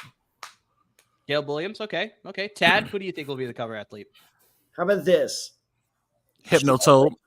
I'm breaking the rules. Generation. Lamar Jackson for this decade. Man, you took mine. Damn it. And they have done that in the past. I think it was the 2013 version. They had Barry Sanders and Robert Gifford III on it based on the games that they were introducing new elements or whatever. So they have gone historical in the past too. So it's not out the realm of possibility. Historical across decades, right? So it's Lamar Jackson, Reggie Bush for the 2000s. Ryan Bosworth, throw in a defensive player there or Charles Woodson, either one of those for the 90s, 80s. Yeah, Bos was an 80s guy, though. Yeah. So it's got to be Woodson for the 90s. All right, perfect. So Woodson for the 90s, Bos for the 80s. And then you just kind of do that of 5 players across decades of nice. We're back. that'd be sweet because apparently they have said historical teams is going to be a feature of the game. That would make sense. Jamal, what do you think? I know. I was taking the approach of who was sort of iconic in the last 10 years in college since the game came up, and just the combination of Heisman Trophy success and NFL MVP. Lamar Jackson's the only one to win both of those awards, so that's why I had Lamar. But I won't rain on Tad's parade there. I'll come up with something else. I think what would be really fun is to set up the next hopeful rivalry in the NFL. I do a split cover with Mahomes and Caleb. Interesting. And yeah, that's actually been a lot of the talk because who's yours? I'm about to give it. Hang on. He just that's sort of the talk. That's sort of the talk because we haven't had a game since the 2014 version. So a lot of people are like, maybe they're going to honor the past guys that probably should have been the cover. So I'm actually going to throw into the hat here because they've also had years where they've had multiple covers for each different console. So I think they may go with that route. And I think one of the covers, we may see Joe Burrow on the cover. And I also like Lamar Jackson choice. I think Devontae Smith, the former Heisman winner, he may get a chance as well. So I think they go more of that different console will get a different cover because there's so many guys that just went unlooked because we didn't have a game for so long. But I 100% think if they go that route, Joe Burrow will be on one of those covers for sure. But so excited for the game this year. I have a question. You guys can help me out with this dilemma. So I got a PlayStation Network gift card for Christmas. Nice. Right. But MLB The Show comes out before NCAA. That is true. It comes out in March usually. Yeah. So should I pay full price for MLB The Show and use a gift card on NCAA, or should I do it the other way around? So Amur has a great, I'm going to steal his advice. And, I almost did the same thing. And I'm actually waiting for, because I'm still playing 2K23. Yeah. And I'm like, God, I just want 2K24 already. But I'm waiting because Amur was the one that told me this. If you wait until the All-Star break, usually they put the game on sale. So at least 50%. It's a massive, massive discount. So I'm waiting until the NBA All-Star break, and then I'm getting 2K24. So, I can't wait that long. Well, that's a you problem, buddy. For me, I put it towards NCAA because they may have like some fancier deluxe editions and stuff like that, so you can sort of get a discount off of that because you're using a PS gift card that way. So that's probably my advice there. But guys, the Senior Bowl has come to its conclusion, but I do want to close with one final question. Mercifully, we're waiting to see exactly. Spencer Rattler's the MVP. So I'm sorry. Oh, Jesus Christ. So we are waiting to see who the MVP is, and yeah, clearly it looks like it's Spencer Rattler. The MVP for some reason. The guy, I mean, this is just so perfect. The guy who Tad said is terrible is the MVP, and the guy who the two guys that Tad said are phenomenal. Okay, whoa, time out. I did not say phenomenal. Hold on. Because he went 4 for 4. Yeah, man. I said Hartman looked good, and then I very quickly walked that one back. Milton, I'll back up. At no point did I say any of these teams, any of these quarterbacks were phenomenal. So he's the MVP going Spencer Rattler with 4 checkdowns on the opening drive against MVP. Over Amani Bailey, that's bullshit. That's a little shocking. That's a little bit of an upset pick. He did have the one nice throw, though, for the touchdown. Only scoring that we got. 3 checkdowns and 1 nice throw. This is just like the Super Bowl MVP, where whoever is the winning quarterback always gets that's the throw they're going to show. That's the only highlight of the game, by the way. You bring up a really good point, because I want to close out our live stream with that question. Obviously, the Super Bowl is happening next weekend, so I don't want to go super deep into it for sure. But guys, I really want to get your quick thoughts as far as how you feel about the matchup. Who do you think is going to win? And just your overall, just what's going to be the difference in that game for either of those teams to win. So once again, we'll go around the horn. Y'all go the reverse order. I'll start with you, Jamal. Excited for this game. Obviously, the rematch from 5 years ago. And look, on paper, and when you just sort of look at roster construction, the 49ers are significantly the better team here. When you sort of go down the position groups, when you go down key players and depth. So the Niners are the better team. But man, oh man, it just doesn't seem right to bet against Patrick Mahomes. It feels like it's his era. It's his sport. Hard to count him out. I think in the end, it'll be 24-20 Kansas City. Mahomes gets number 3. Wow. Okay. Tab, what are your thoughts? I think this is a fascinating matchup for the sole reason that people forget San Francisco would have won their previous matchup had Jimmy Garoppolo hit that late fourth quarter throw that he overthrew by like 5 yards. And so I think that San Francisco matches up with them really well for this reason is who's the one team that's beaten Kansas City in the Super Bowl? It's the Tampa Bay Buccaneers. How do they do it? They put pressure on the quarterback. And San Francisco, between investing in Javon Hargrave, trading for Chase Young, and yes, I know Chase Young has been embroiled in a little bit of controversy recently, but I think they'll end up playing him. They recognize that and be like, we need to pressure Patrick Mahomes. So I think that yes, I think it will be a close game. However, I think that San Francisco, should they be able to perform defensively, they're the better team, and Kansas City's hot streak will end here. So I'm actually taking San Francisco 27, Kansas City 17. San Fran gets their first Super Bowl in 30 years? 30 years. Yeah. What's the spread? So you're saying that I think it's San Francisco 2.5 is the last I saw. Yeah, so that's the last I saw too. So you're saying that the Niners are going to cover and they're going to win. That's what you're saying? Yeah. So okay. I was writing this all down. Everyone take the Chiefs. Okay. Take the Chiefs on both the money line and the spread. Yeah. Oh gosh, that's not good news for me if Tad's picking the Niners. It looks good once. But Al, what are your thoughts on the game? So Andy Reid is a dangerous coach when you give him 2 weeks. And he's shown that multiple times. And Andy Reid is given 2 weeks. The Niners have a kryptonite that has been hunting them the whole playoff run, right? And they cannot stop the run at all. That is true. Isaiah Pacheco is going to have a day in the Super Bowl. Isaiah Pacheco will be the NFL MVP. The Niners will win. Super Bowl MVP.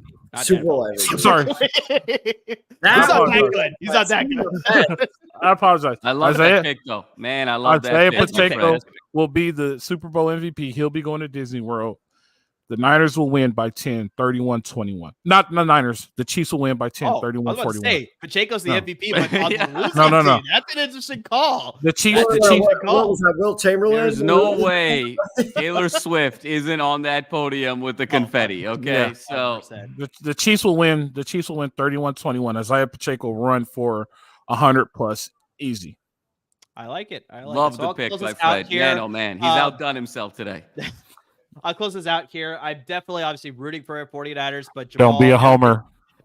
Everybody sort of laid it out here. It's hard to count out the Chiefs as long as just, Mahomes is under center. Andy Reid has coached that team. They just do such a good job in combination between the two of them. Al, you sort of laid it out perfectly. Just the Niners have had a hard time stopping the run. If they establish Isaiah Pacheco in the running game, it's going to be really difficult for the Niners to stop that. But I'd like to think that with the two back-to-back comeback wins the Niners have had, they sort of eliminated that bugaboo that has been on them for a long time. So hopefully that will sort of, alleviate some of the pressure of something that happened to them in a Super Bowl against the Chiefs. So it's like, hopefully that will be something to be optimistic for as a Niner fan. That's what I'm optimistic for. Al, I know you said not to play the homer card, but unfortunately, I'm staying optimistic. I'm going to play the homer card. I'm also going to say that the MVP will be Christian McCaffrey. I think he has a sensational game in this game. It's not going to go to Brock Purdy, unfortunately, even though Brock Purdy will have a good game. But I think also the much-admired Jake Moody will kick a game-winning field goal towards the end of the game, and he will be able to lift them to a victory here. I'm going to say 27-24, the Niners pull off the victory here. Is this if the Chiefs win, is this the walk-off for Andy Reid? No. I don't think so. At the level that he's on, I wouldn't be surprised if he keeps going. Come back for the three-peat, huh? Exactly. I think he tries to get 7. I was about to say, is Andy Reid poised to overtake Bill Belichick? He could be as long as he's got 15. You can't count it out. Exactly. 15 is the ultimate equalizer in any NFL debate. All right, fellas, this has been a ton of fun. We've been live streaming for about 3 hours now, but just one last thing I definitely want to go around the horn on. Tell us about all the stuff that you're working on. I know we sort of brought it up during the live stream as well, but I mean, just bring up anything that you're working on. Some teases, obviously, for podcasts as well. Once again, we'll go around the horn here. I'll start with Al. Just, give a shout out to all your social media handles and stuff that's coming to Salute to Troy. Yeah, so like you said, Salute to Troy. Well, my man right there, the madman, Jamal. Is it the other way? Yeah. No, he's right there. Yeah, that guy, yeah. Madman Jamal Maggie, Salute to Troy. We're doing a roster breakdown right now. I think we'll eventually get to corners. We've been having some great guests. We've been inviting all of our Twitter super fans on every Thursday. So yeah, we're just moving through the all season. Pretty smooth right now. We haven't hit a snag, knock on wood. So come check this out. Salute to Troy podcast. All right. Tad, I'll pass it to you. What are we promoting again? Stuff that we're working on. The Side Guys Fantasy Football Podcast. Fantasy football, thank God, is done. It was a rough year for us, but it was still awesome. We had a ton of fun with the LAFE League. Al and Chauncey, who I'm sure is one of our watchers right now, your nameplates are on the way. I promise. I'm working on it right now. So we will add that to the trophy. But in the meantime, we are doing a ton of great stuff in the offseason. The Combine's coming up, so we're going to preview that. We are going to talk Senior Bowls, winner and losers. I know we didn't talk as much about the game as some people would prefer, but you know what? We'll say that. I'm not sure there were any winners in the Senior Bowl today. Apparently it's Spencer Rattler for some reason.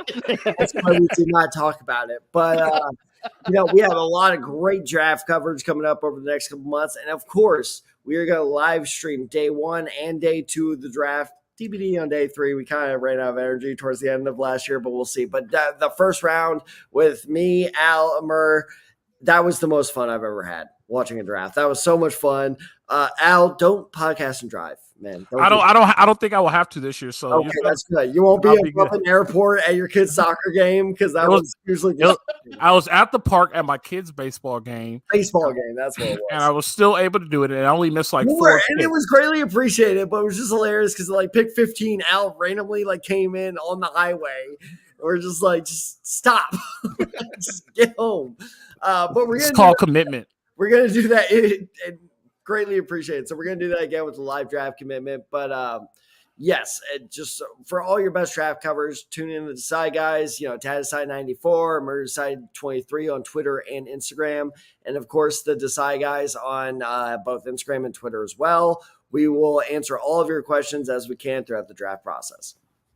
All right, Jamal, close us out. What are the stuff that you're working on? Yeah, I'll just reiterate with Fred on Salute to Troy. Follow us on USC LAFB. A lot of exciting things going on. We've had USCJ, Arrogant Nation, Nico, a lot of guys, kind of super fans on social media. So a lot of fun engagement over in the weeks to come.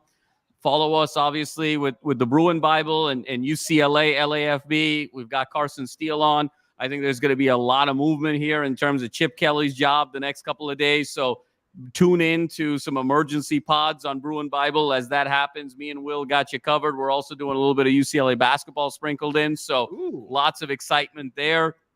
And then I'll close it out with, a lot of traffic on the website. Tune in to just LAFBnetwork.com. We've got all your breaking news needs on all 4 teams. So much going on with Harbaugh's arrival, what the Rams are going to do in the draft, USC, UCLA, nil and transfer portal items. And then above all else, we got the group next week in Radio Row in Vegas. So myself, Ryan Anderson, Skinny T, Will Decker, Danny Dubb of the Chargers got you covered next week in Vegas. We're trying to get Fred for a guest appearance. We'll fingers crossed there. Working on it. To join us. But we're going to have all your needs there. We're going to do some fun things with fan engagement, some nice conversations. We've already signed some really exciting players over the course of the week. We're going to interview Oscar De La Hoya.